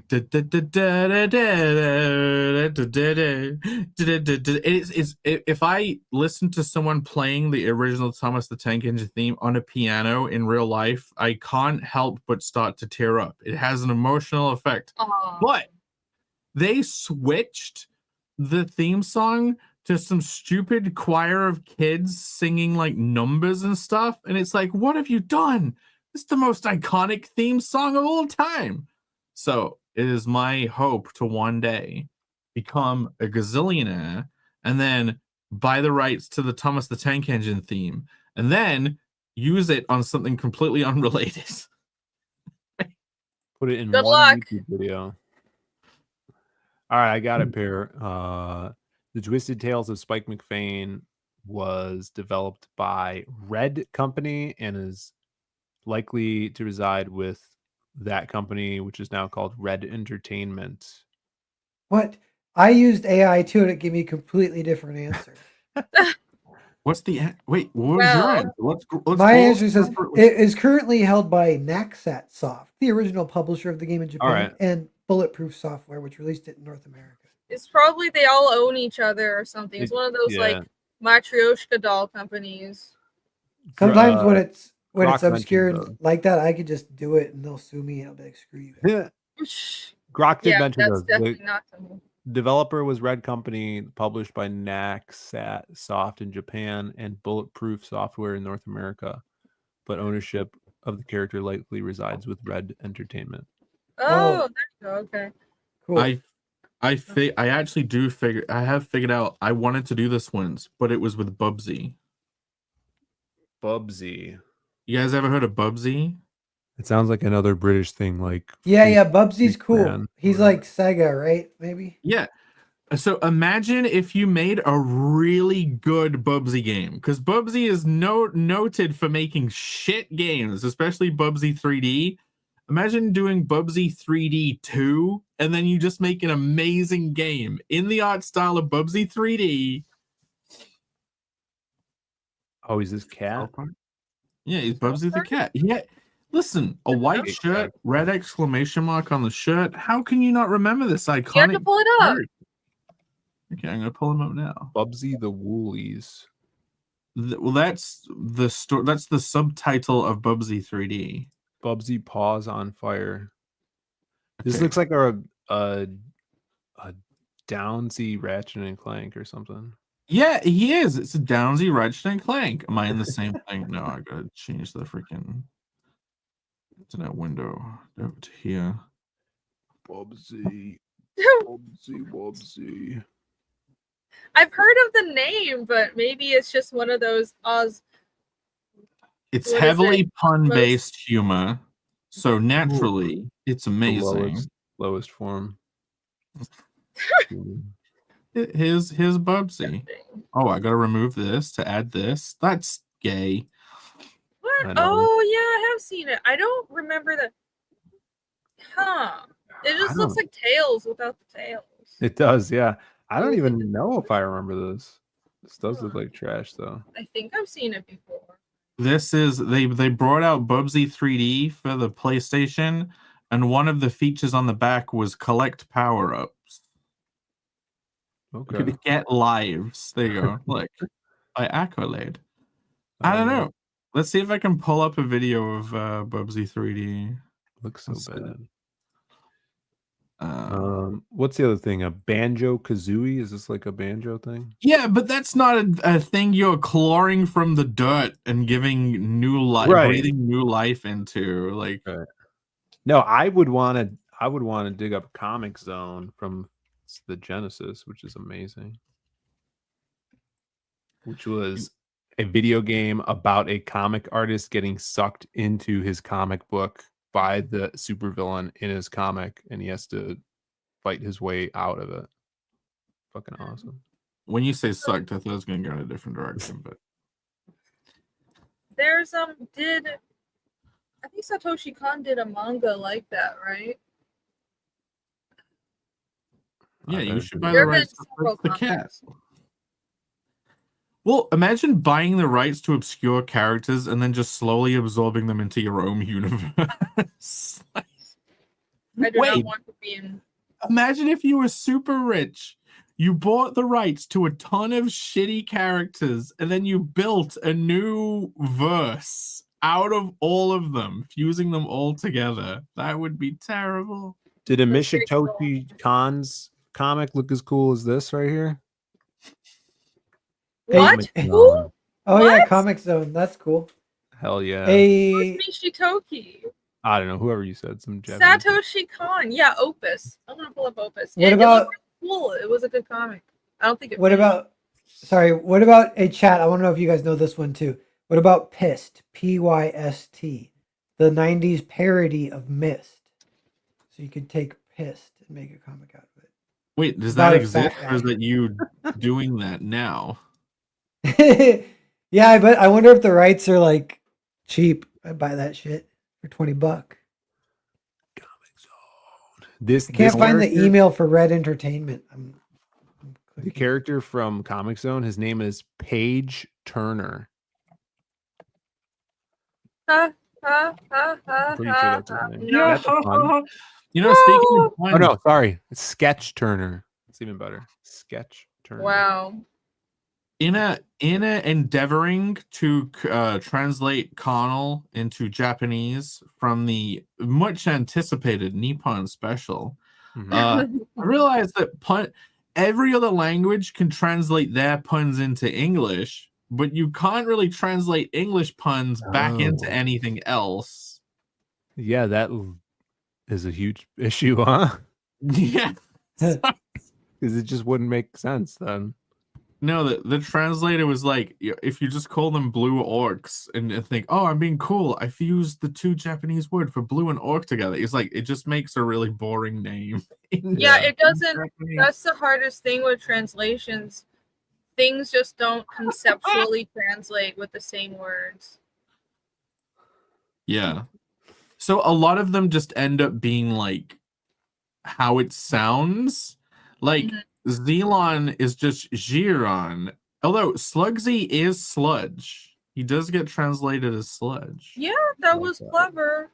And Connell yeah, is just Connell is Kanaza Barbarian. yeah, I was surprised about that because I was thinking there must be an actual Japanese word for barbarian, right? But maybe I bet the comic buying crowd are familiar with D&D, because I know D&D is big in Japan, they're gonna know what barbarian means, so it's fine. You know what? I'll say one translated character name that is in a future Connell story that people can hold on to it. The Japanese version of the name is Enjiru Opaimon. Whatever might this be? Who knows what Enjiru Opaimon would ever be, but there you go. Who knows? Well, Yes. oh yeah, I was gonna show Satoshi Kon stuff. Pull it up. Damn it. Yeah, translate Connell as flexible penis. Penis man. No, one of them was like flesh barbarian, but yeah. Just went for That's That sounds very horror-y. I am that's why flesh you need barbarian. human translators, because when it comes to puns and names like that, you need someone who understands the culture, because it gets so complicated. Yeah, there you go. Satoshi Kon worked with, I don't think he worked on Akira, but he worked with Katsuro Otomo too. He's one of these artists that it's like, remember how I mentioned Akira spawned like a generation of brilliant directors who all worked on it as animators and stuff, or in just other Otomo projects? Yeah. Anyways. Otomo. Like the Otomo phone, which I No, also Katsuhiro- can't grab right Oh now. my god. There I'm you so go. pissed off that I didn't get my Freddy Freaker plush. I don't know what that is. It's supposed to be in the living room. Why is it just the cover? I'm a little disappointed. I wanted more interior pages. Anyways, it's a good comic. Check it out. All I found was my Pikachu dressed as Delibird. Pika Pee. Oh, that's so cute. Pika. Jupe says he'd forgotten about Pissed. Mist did piss me off intensely. What happens in Mist? Is that the one where that like guy goes to the other world and then like gets killed a lot? Or not? No, I don't think so. Is it The Mist? Isn't the Just MYST is Mist. Like where's isn't YouTube that Stephen saying it? King? I don't know if it's a Stephen King thing. It'd be funny if it Here, was. what's missed? You guys don't know what Mist is? I know what No. Mist is, but I don't. No, it's not a the video Mist. game, right? No. Jake doesn't. Mist, like MYST. It's the biggest selling video game of all time, or it was for a long time. I don't know. Bigger than Pokemon's? No, it's not. Yeah. I don't believe you. I've never heard of it. Yeah, well, it You was don't made believe before you were it? born. I think it came out in like 1990.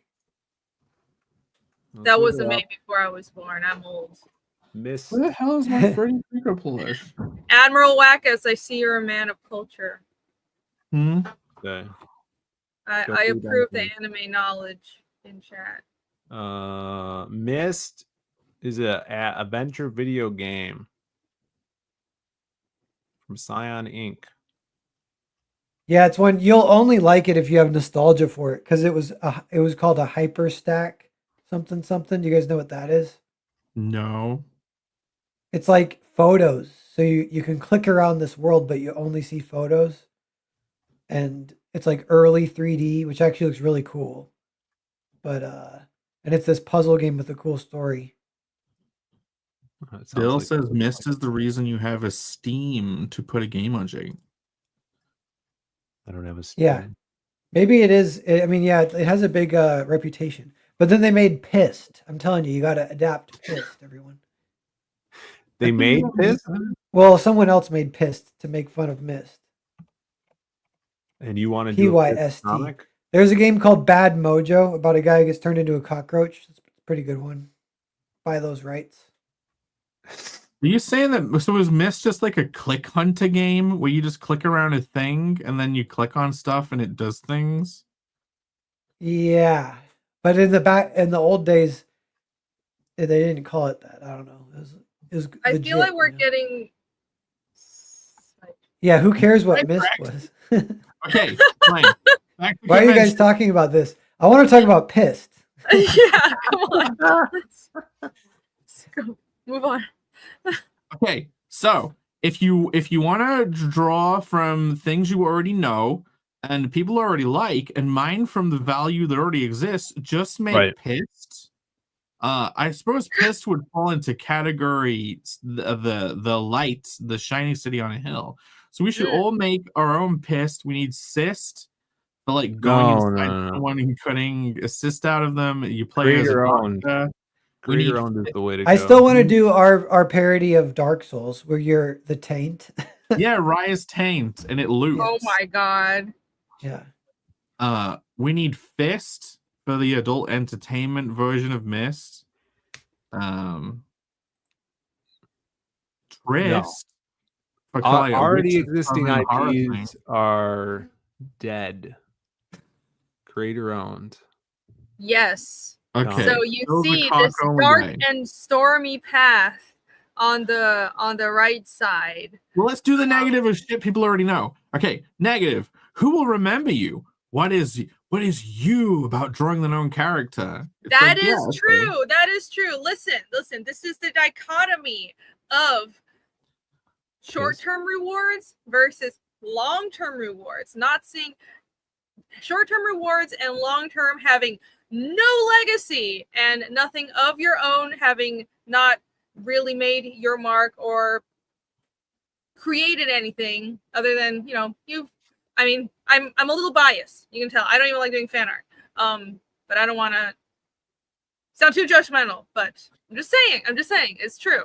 Yeah, some and people don't at all. versus long-term rewards where short-term you're going to struggle more, and it's hard starting out selling original ideas, especially a whole original comic and original story, right? But long-term, if you can make it, then it'll grow and you have a legacy, and I think a lot of artists care about that. I certainly do. Yeah, but you could draw like 4 issues of friendly mega guy, and then people will know you forever. You were like a really good artist on friendly mega guy. Maybe. What are you talking about, friendly mega But guy? I would suggest if you do get that opportunity, I mean, use it to your advantage and pivot it into your creator own stuff.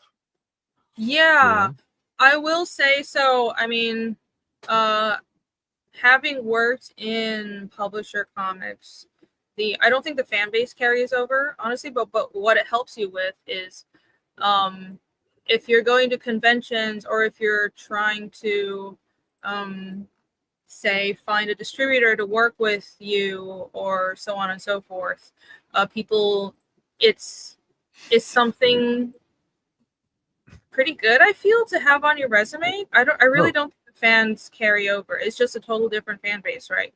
People who are interested in indies, unless I guess you're doing superheroes, or like say if on Marvel you worked on superheroes and then you go indie and do superheroes. You know what I mean? It's the same genre. Yeah, But it's great for cons. Yeah, it is great for cons. It's in the sense of not like, it is kind of, well, if you work for Marvel or DC, then people know you're legit. There's a certain level of professional investment that people see that and they know you're serious, even if they never heard of your name or seen your work before. So that does help. I can't lie, that does help. Use some legitimacy in the eyes of like promoters and bookers for conventions. Yeah, and I think if people want to, I'm not against taking work for publishers. I just wish more comic creators would branch out and do their own stuff, because I feel like that's what's really pushing the medium, and I feel like the medium is kind of stagnant. I'm a huge fan of indie comics. I want to see new ideas, but like there's nothing wrong with taking work for publishers and DC and Marvel. Get that money. Well, okay, yeah. I mean, so to go into the positives of cock then, which I'm pretty sure we would already know it, all of us. It's just the idea of like you own all of that stuff. It's yours. It may be slow, may take you a long time, but you know, it's all yours for you, and you own it forever. No one can like take the rights away from you of your own thing, and then you don't get to touch the characters for years or something, or you do known character stuff and then you pivot into your own thing, and then people are like, oh, that's cool, I don't want to buy it though. They just walk away. But the negatives of cock, if there are any, what did I write down? Oh yeah, who cares? It's pessimistic. Yeah. takes a lot of, well, it's the negative side of cock. So if the negative side, who gives a fuck? It takes a lot of consistent, persistent work. And how about this? Not everyone can create something of value without drawing from all your valuable stuff. Not everyone can make their own cock. For some people, they could try, and it could be a huge waste of time and money.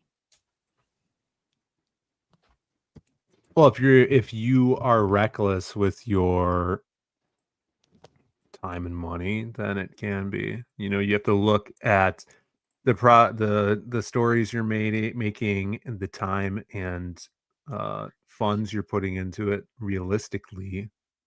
See if your lifestyle could support that, That's or true. your project planning, can support that.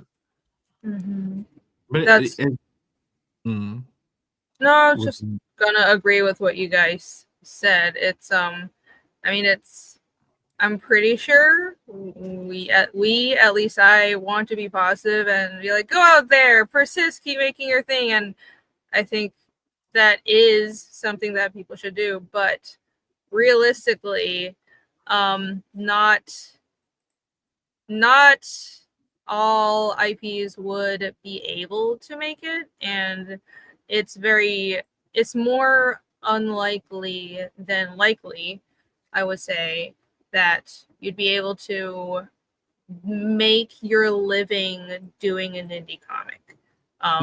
So being realistic helps a lot. Like managing, I think, not just with, well, as in, oh, realistically, I have a high chance of failing, so I shouldn't try. That's not it. It's more, I think being realistic and expecting, okay, this is something that I'm going to have to do with a day job, either for at least 10 years or maybe for the rest of my life. I should never expect to be able to just live off of this. And having that expectation helps you actually be able to persevere and finish the project, because you're not expecting to, have a Netflix deal within 2 years or something. Yeah, I mean, I do think people can create without it feeling like it has to become the biggest thing in the world. Maybe someone can make something more earnest and personal to them if they don't try and have the huge ambitious aim. But like the flip side of it is, like, there are artists that just want to draw nice pictures of all those characters that people love. Like, they might not want to even tell a story. Like, Yeah. and I'm someone who would be tempted. Every artist I see, like, oh, have you tried doing your own thing? Just because I would love to see it. I'd love to see what each and every person would create if they tried. But like, there's probably a bunch of print artists that, like, they didn't even know where they would start with making like a graphic novel or a big story or something, and like they might not even enjoy it. And there's like nothing wrong with that kind of thing. But like, yeah, I'd like to see it, but it's kind of not for everyone. Yeah, realistically, it's not. I want everyone to do their own thing, but that's also not too. realistic. So being realistic means you can't expect that. Yeah. Alex has sent a super chat for $2. He says, getting late, so he posted the cobbling, which means we have a meme, and I will pull it up. Did I do another slide? Yeah, Yes, okay, cool. Actually did. Right. Okay. We can do this pretty quickly. This is just, okay, all of these noble, high-minded ideas, talking about semantics, blah, blah, blah. But how do you actually make the MON if you wanted to? And yeah, the subjects are kind of like product types, books versus trinkets, sales strategy, can you be too pushy, and the travel and stuff. I'm not sure if these are interesting things to talk about, like just listing off products, like, oh, you can do enamel pins. Like, one thing I would bring up with that is people, I know people can do just do plastic keychains, and people buy that stuff. You could probably make trinkets of your own IP, and then they just wouldn't sell. You know what I mean? Yeah. If you're doing creator owned stuff, it might just be books that sell. there's Like, sorry, go go on. ahead. I'll let you finish. No, like, okay, the Blue Dick X keychains. I think they're amazing. Mhm. But if I would take them to a convention, people have to know what Connell is to get the joke and then Right. be upgraded to like, oh, I'll buy the Blue Dick X keychain. A random person probably isn't, there we go, yeah, keychains. A random person probably isn't going to be like, I'll get the keychain, I'll get that Blue Dick X keychain. But yeah, I don't know if you guys have any thoughts on that kind of thing. Yes, I would say something that I've slowly realized helps if you're doing a creator owned IP completely original is to make products that appeal to random people who probably aren't even comic fans. So I have these emblem style covers. The black and white covers for Fiendish are these like diamond shaped, they're emblem style. They can be made into I thought about this. I was like, I can make these into enamel pins and stickers and keychains if I wanted to. And especially the chapter 2.5 one, which is just a skull mounted on a Viking shield and crossed swords, and it looks cool. And I made it into an enamel pin, and people who have no idea what Fiendish is, they don't care. Regular like grandma down the street, I don't know, some probably not a grandma down the street, but anyways, regular people like that just because it looks cool. And I have my website and the Fiendish logo on the backing card, so they're not buying it because they know Fiendish, but maybe out of 100 people that buy that, a couple would check out the comic, right? So I'm still moving product, and there's a I would say try to strike a balance between cool product that would appeal to regular people and also fits your IP, right? There's a middle ground to navigate. Yeah. Yeah, like stuff like that, like the skull is really smart because that just appeals to so many different types of culture, like biker, heavy metal, people that are into D&D and Vikings, and that's just a striking iconography and very graphic, that'll be universally enjoyed. So Mm-hmm. stuff like that is smart for like trinkets and things that will appeal, like you said, to just everybody. Mm-hmm. It's a good Yeah, idea. and Something like that. yeah, and I would just like a quick tip style thing for all these, at least for the first point, books versus plastic trinkets. A quick tip for tabling at conventions is to have a range of products, because we're talking about books versus enamel pins or keychains. You should have both. Have Mhm. a gradation of price points and product types. So books are the most high investment type of product, right? But also have cheaper stuff like stickers and keychains that still look cool, that are still from your IP, but that are more low investment, and people who aren't interested in the books, they can still get that. And then have prints as well, and then have original art if you're an artist. And then because at a convention you're going to run into people that each individual have different levels of investment, and that'll help a lot, because no matter what they get, you're still getting your ideas and your work out there. Yeah. That's cool. And so when it comes to actually the strategy behind selling such things, in South America, in Colombia, you would not believe how absolutely pushy salespeople are. It is incredulous. You'll be walking down a street and you'll have people just walking up to you trying to put a menu in your hands to get you to go into their restaurant. And like, from my point of view, it's like, are you desperate or something? Like, do you really desperate? But apparently in that culture, to be that pushy is a signifier that you believe in the thing you're selling. Like, it's completely flipped. It doesn't Yeah. seem desperate. Hmm. So it's like, when you're selling comics, are there people just walking past and you just like randomly get their attention even though they haven't looked at you? And then the flip side of that is the sitting down, the looking down at the table, the being slumped, like impervious to eye contact. My thoughts is there's like a middle ground where you kind of like throwing out the eye contact, and then if someone looks back, you just naturally fall into a conversation by like asking some simple questions like, "Are you into D&D, or do you Yeah. like dark fantasy, or you're a Futurama fan?" That kind of thing. Just being and then letting them leave if they don't react. But yeah, I don't know if you guys have like your strategies. Yeah. I mean, I don't think I developed a good strategy until very recently. But what you brought up a great point in that different things work in different locations. And I know I do conventions in different countries sometimes. Not everyone does that, but if you guys ever do, that's something very interesting and something to keep in mind, because South America is exactly like Jake said. Asia is the complete opposite, at least as like Taiwan and Japan, probably not all of Asia, but it's opposite, where if you talk to people, you drive them away. And it's just a more, because the culture is more introverted, and also I can't really place my finger on it. I think it comes across more as you're not letting your work speak for itself. It's like you're faking it.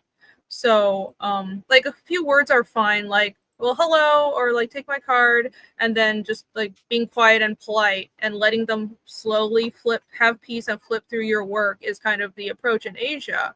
And I find that America is just like you said, Jake, it's a happy middle ground where you don't want to be too pushy. Some people at cons are too pushy, and maybe it works for them, but I don't personally like doing that. That's stressful, but I also don't think it really works with Americans.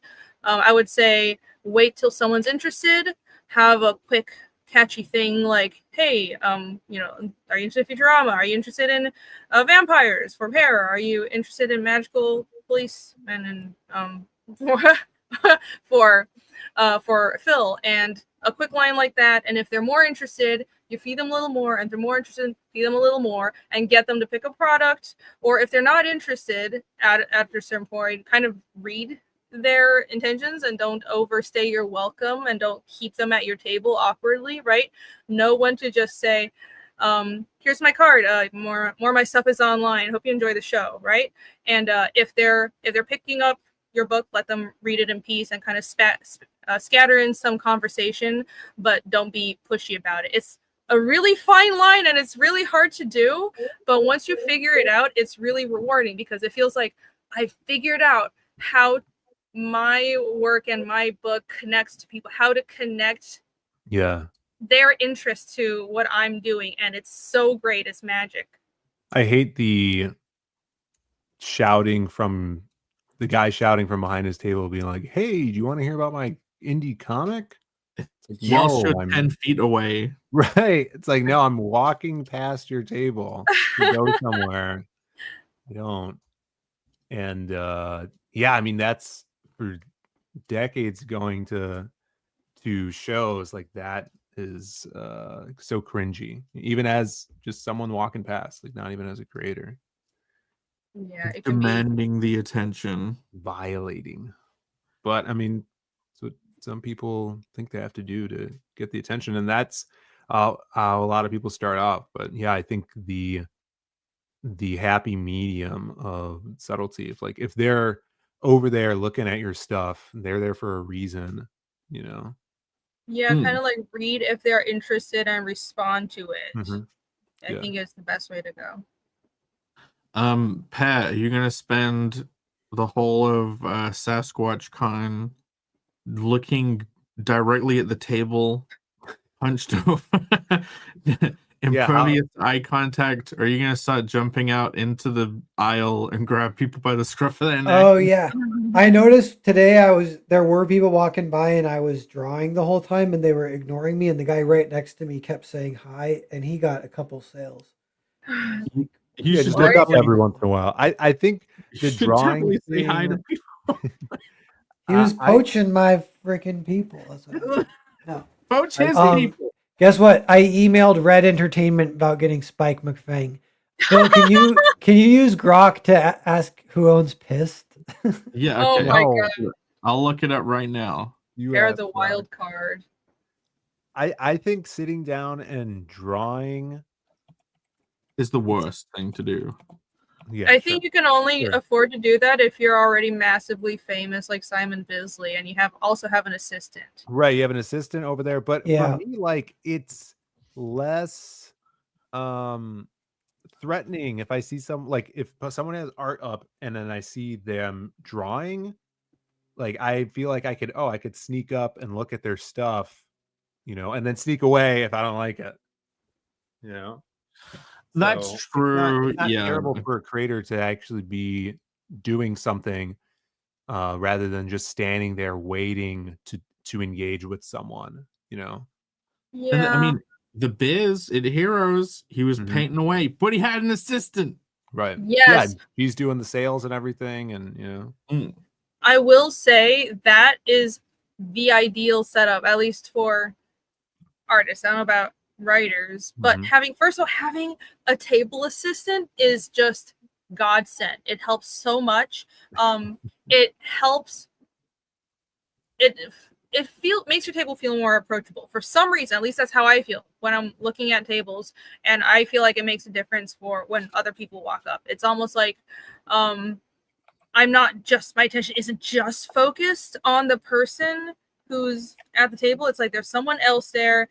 I could be either drawing or talking to the other person, and it's not so much of a one-on-one pressure situation. I think that's intimidating for a lot of people. And also for artists, it frees us up to draw to have somebody to help with sales, and it makes such a big difference. So It's if you also- get a table partner, do it. It's easier for an assistant or table partner to, well, I mean, look, the traveling and tabling, sharing a table, yeah, it makes it more affordable, but it is easier for your friend to big you up than Yeah. it is for you to big yourself up. Like, for sure. or, I mean, say whenever we've been on a table together and it's like carnal and fiendish, they're also polar opposites. So you can be like, oh, it's the yin and yang of fantasy. It's like he's stupid over here and clever over here. But like, yeah, it was way easier for me to sit there and be like, look at this amazing art. It's not like, do you guys like the artwork? It's like, no, open that book and you'll love the art. And like, she wouldn't say that about herself. Yeah, that's another thing. Yes, get a friend who can talk you up and stand there and talk to people when you need to draw, and also so you can go to the bathroom. Important. Yeah.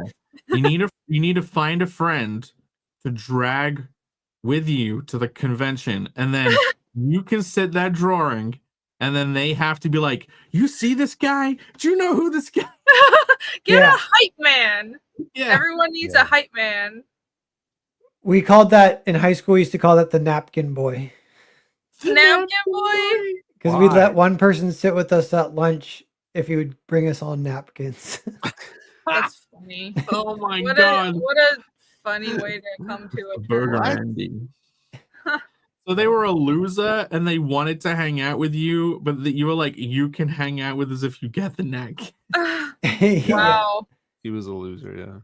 What a poor guy. Phil, I suppose you have a built-in hype partner with you and Brandon. Yeah, I guess so.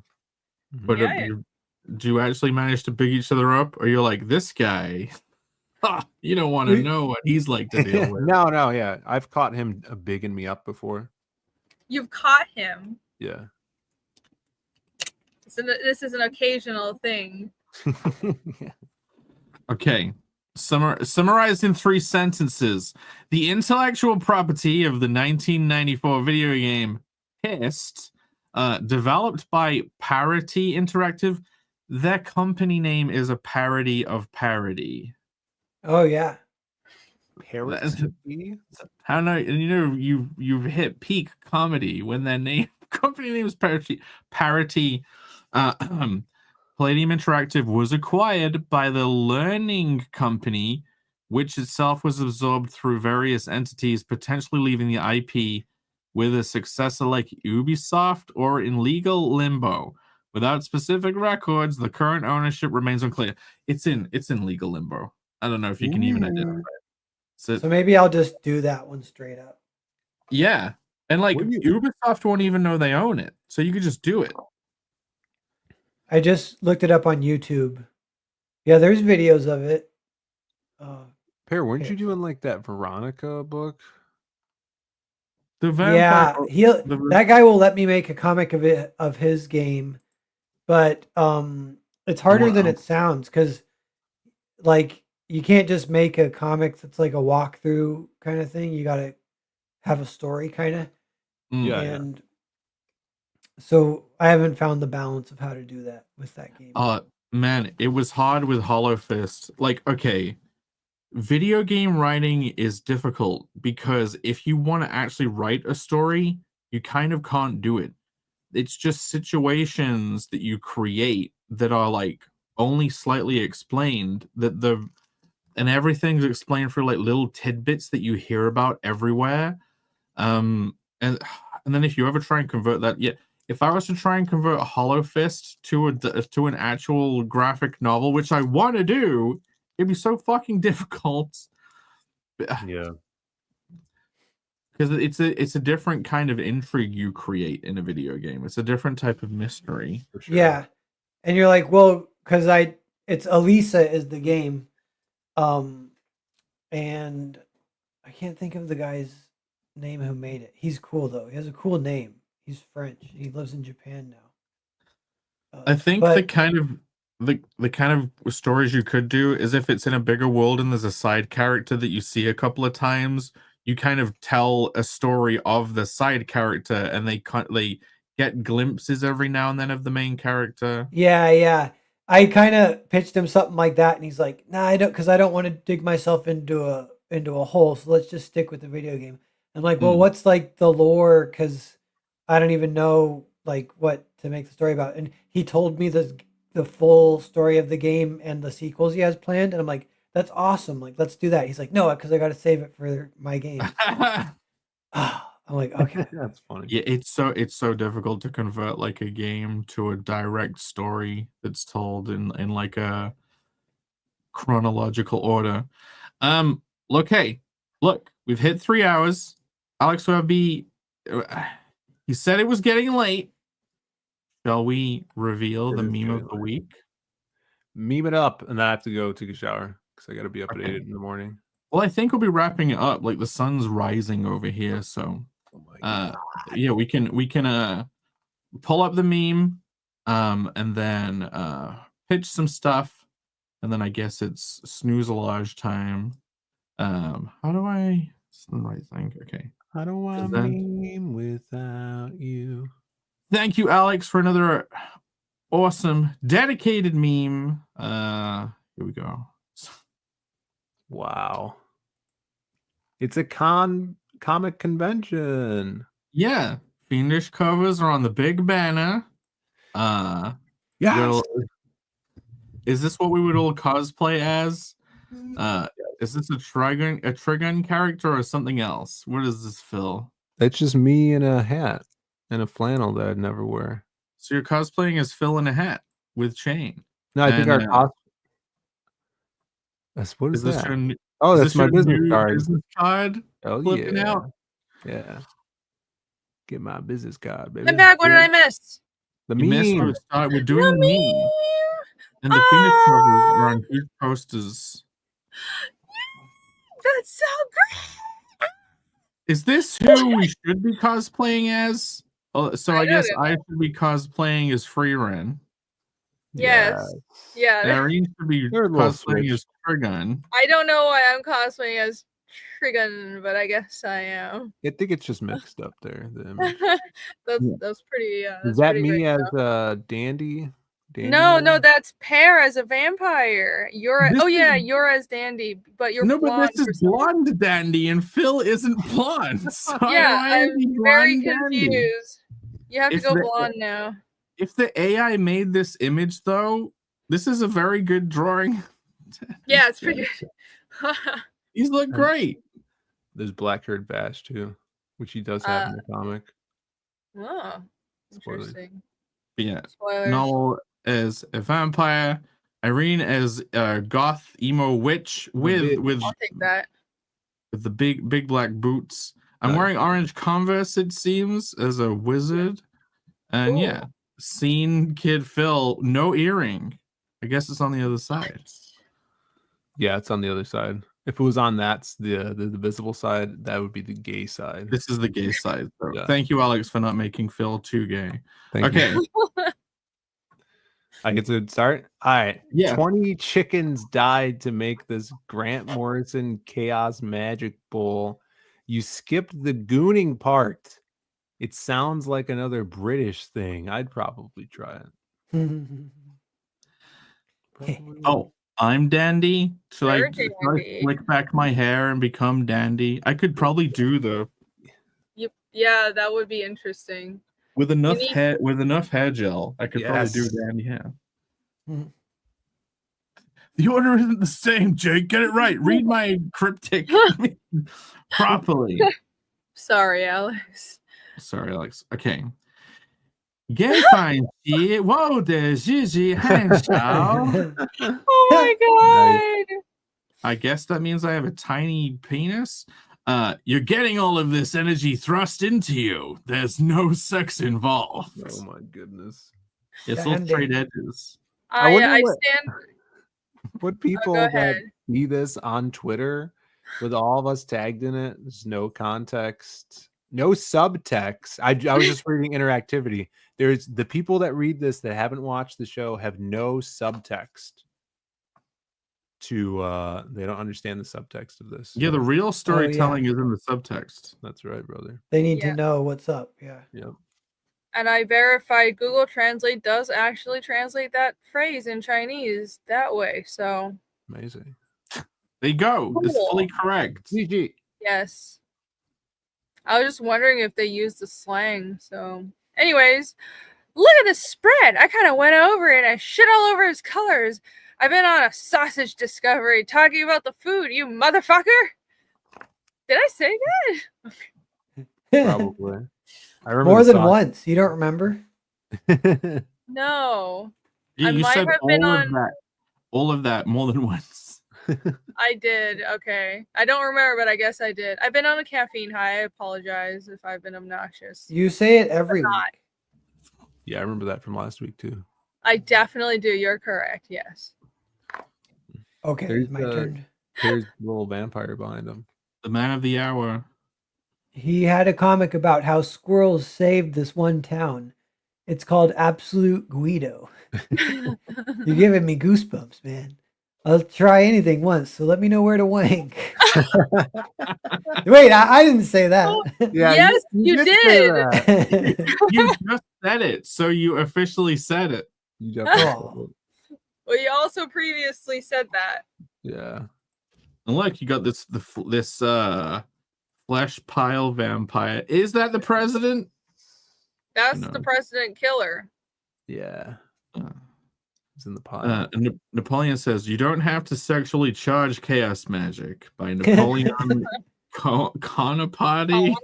On a party. There was missed opportunity to use something other than con parte, but I get why you went with that. Convention. Because he's at a convention party. That's gonna be us at Heroes Con this year. Yeah. We could make a new Miyazaki creative block thumbnail. Yeah, Yay! every time it's on Phil's channel, there'll be a new Ghibli thumbnail. Yep. You're the only one who can do it without somebody screaming at them because you're not an artist. That's right. Like baby. What? They got the McDonald's helmet hedgehog is over my shoulder. That one. I didn't notice it. Sorry, Alex. What is that? It looks There we like it's go. Kane with that thing on his head. It's another creative block in the bag. It was a bit haphazard. No, I I went think to it was conventions, but the whole time I'm like, is this not actually interesting? But we got some discussion out of it. no, absolutely. It's it is interesting. It's not a creative process discussion as normal, but it's one of those. I think it's very fitting because we're all doing cons or about to do cons. Yeah. I'm And, excited to talk yeah, about it. Like I want to hear talk more about it. Hear more about Paris Con next week. Be cool. Yeah. I also feel like there's not a lot of info about I might be wrong. I'm not looking in the right place, but that's why I made a couple of shorts, kind of targeted at, well, if you're an artist or just a creator doing your first con, what to expect. So yeah, it's cool. Check those out Okay. too. But Well, we will. If you guys want to pull up things that you would like to share, I'll play the second half video, and then we can share some things, and then we can let everyone go. All right. See you guys in a sec.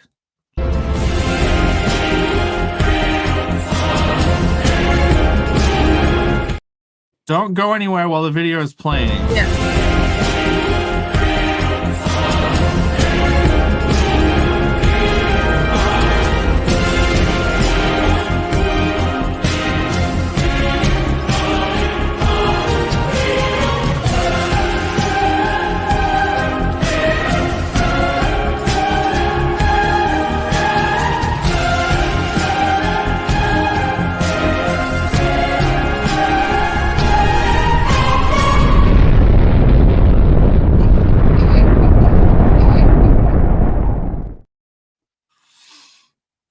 And with the second half comes the end of the poll. You guys have had long enough with 49 votes. Can someone else vote in the poll to make it 50? I already read mine. Come on. Voted. 50 votes. End of the poll. I did it. Excellent. Okay. The poll was, and it's been sitting there the whole show. Have you got your hands on Vatican City #1 yet? With 41%, the winner in lead position, not ... yet, meaning a lot of people who have been in the show, have been in the chat, are planning to get their hands on the hot new book. Order it from a shop and they'll ship it to you. Or eBay. Apparently there's a lot of people selling on eBay. You can pay like double the price, or just wait until Heroes and push Novel over so he drops his bucks, and then just like take one. Yeah, that's definitely a thing a normal person should do. But yeah, in second place with 34%, of course. So 34% of those voters already got one. 14 saying, what the heck is that? Hopefully you now know. Hopefully you now know exactly what Vatican City is. And then with 10% saying, nope, clearly wrong. Clearly they should be saying not yet. But yeah. Do I have any pull up for myself? Hold on. Yeah. I'm just gonna go to bed, people. My dudes. Just because Okay. I gotta get up super early. But great show. Thank you guys for tuning in. Awesome discussion. Hopefully I'll have some cool stuff. Maybe a stream tomorrow. But Cool. I'll see you guys later. Good night, See ya. Phil. Good luck. Yeah, thank you.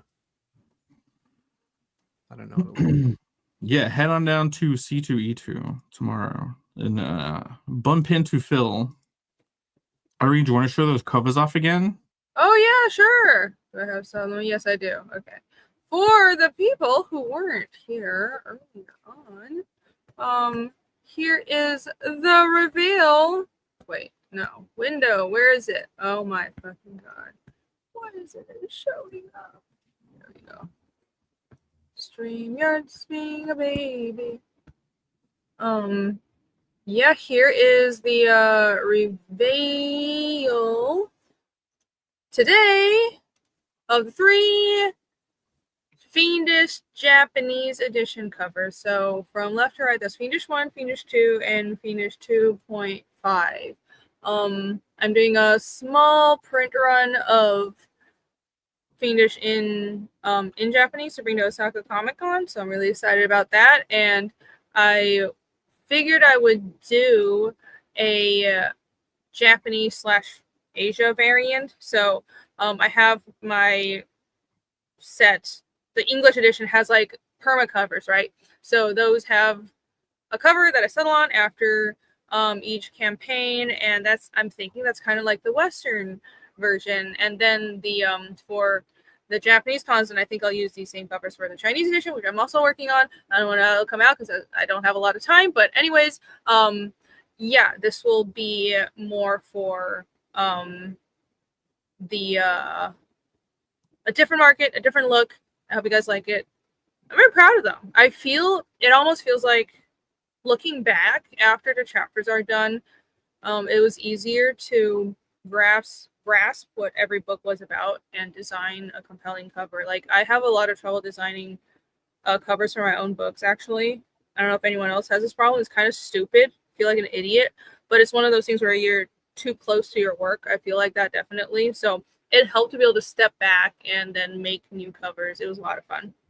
Yeah, I mean, Oh. with the covers you do, like the main cover or the first cover, it's like you're almost trying to do everything at once. You're like, how do I best represent everything in this book? Yeah. And with these, it's like you've done a bunch of covers. You already know that the audience is for likes more relaxed stuff. So it's like these layouts let you breathe. Plus, you did them so swiftly, like you did all these in a couple of weeks. It's like you didn't get time to overthink it. Yeah, it's definitely one of those you do better work under pressure, which I think is true a lot of the times, where it's like you can't overthink it. And I think the Fiendish 1 covers definitely overthought. And with I just didn't know where to go with it. If with the campaign cover, it was kind of like I really wanted to make something memorable, but because my book was so new and I didn't have experience selling my own thing, I didn't know how to present it. So it was like, I want to make it look just epic and memorable. It was the campaign cover was one with Cosmere with the tentacles. Like I think it was an okay composition, but just the way it was colored, everything, it was definitely overthought. And then the group shot was a, well, this is fantasy, so fantasy covers have like an epic, well, not super epic, but a group shot, like a game cover or something. And looking back now, I think that's too tame. But anyways, having the ability to step back a bit after a while really helps. And yeah, I'm learning how to not overthink things. Maromi says the Fiendish 2 cover took forever. Yeah, the permanent Fiendish 2 cover took forever because I like that composition, but it did take forever. I think I put too much pressure on myself with the first 2 books to I need to do everything in the cover. It has to be perfect. Every line I have to go over every line like 5 or 6 times, and I'd overthink the colors. When I've kind of been able to relax now, it's like, dude, just like find one cool moment and go with the idea. Don't worry about, well, how might someone else interpret it. So I'm glad to have arrived at this point. No, I did something similar with the Connell one. Like obviously it's like a huge wraparound thing with 1 million characters. So it'll be cool to yours maybe... actually, yeah, I think yours looks good though. Like yours, okay. Yours doesn't look bad. You just, it's just like you had to do these relatively quickly, and these are kind of like classic layout designs that you'd had a while ago. That you were like, are these not good enough? But yeah.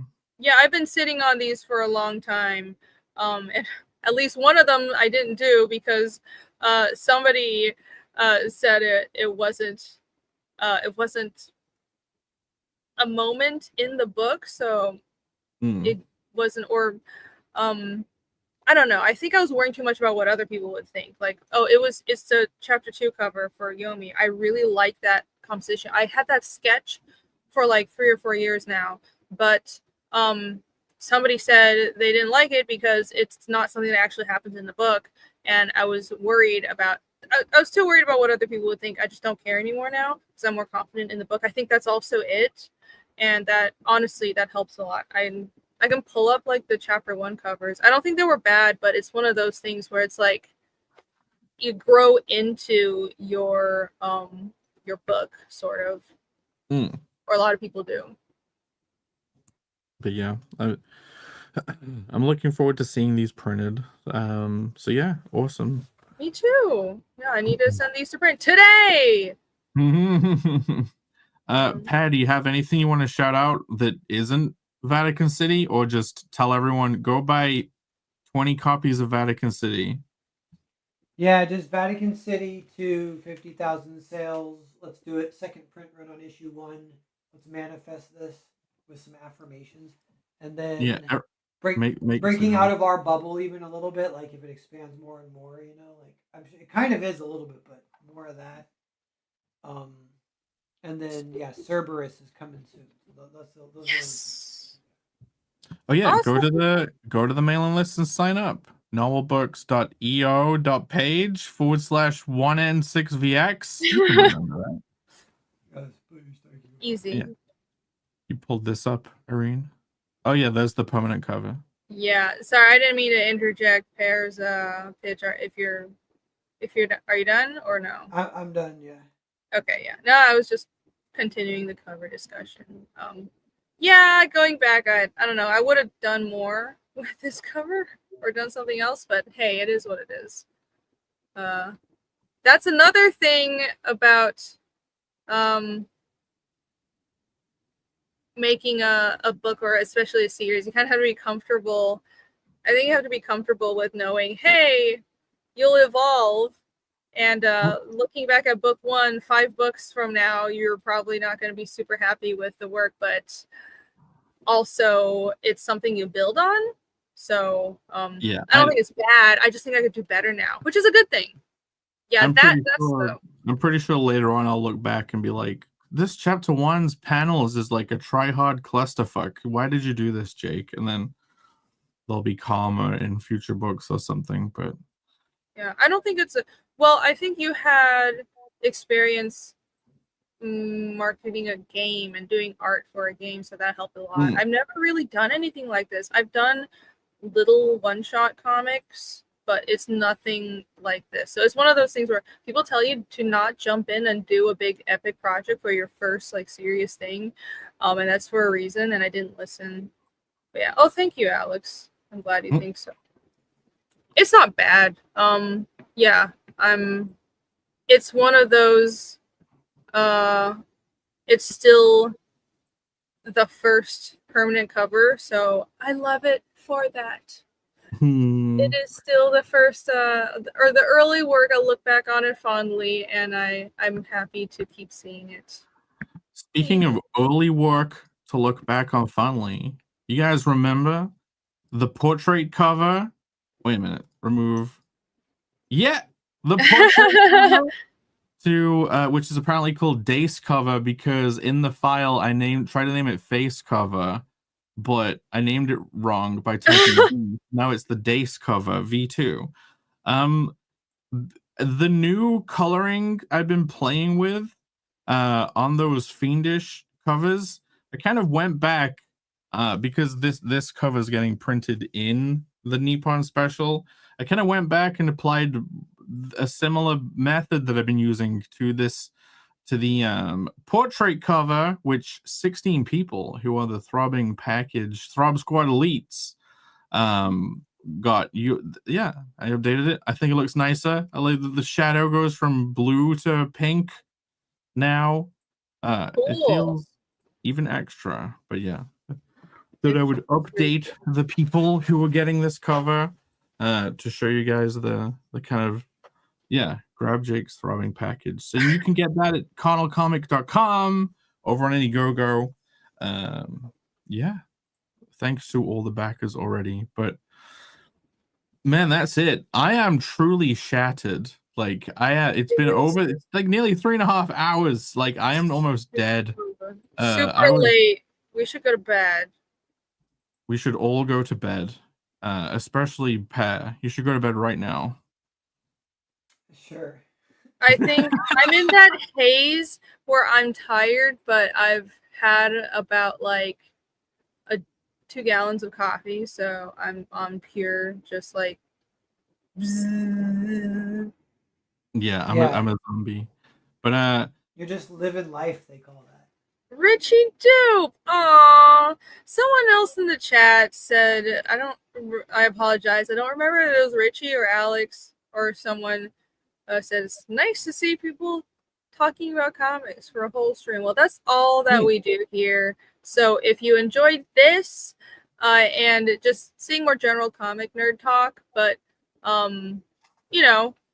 we usually talk about creative subjects, so the creative process, like how paneling or interactivity and writing and stuff like that. And but yeah, today was more like a nerd out about conventions episode. That's all we talk about here, comics. So subscribe to all of us, to Jake and to me. I'm Rini Draws, and also to Pear. Pear is Narwhal Comics on YouTube. It's a rotating show for anybody. All the links are there's like all our channels are below. But yeah, Richie, if you haven't seen the show, last week's was pretty good. Pear hosted it, and it was a very good discussion. The week before that was pretty good on Phil's, I think. So yeah, check out the stream, and we will hopefully see you next week. Yes. Right. Any last words? I'm gonna play the thing. I'm gonna hit the button. Whose is on next week? Whose channel? Use is on. Good luck. All right, bye. See you next week. Fuck my life. Bye. Cheers.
I've got gout.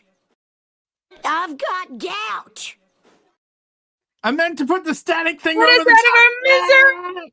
Bye. See you. Bye. Goodbye.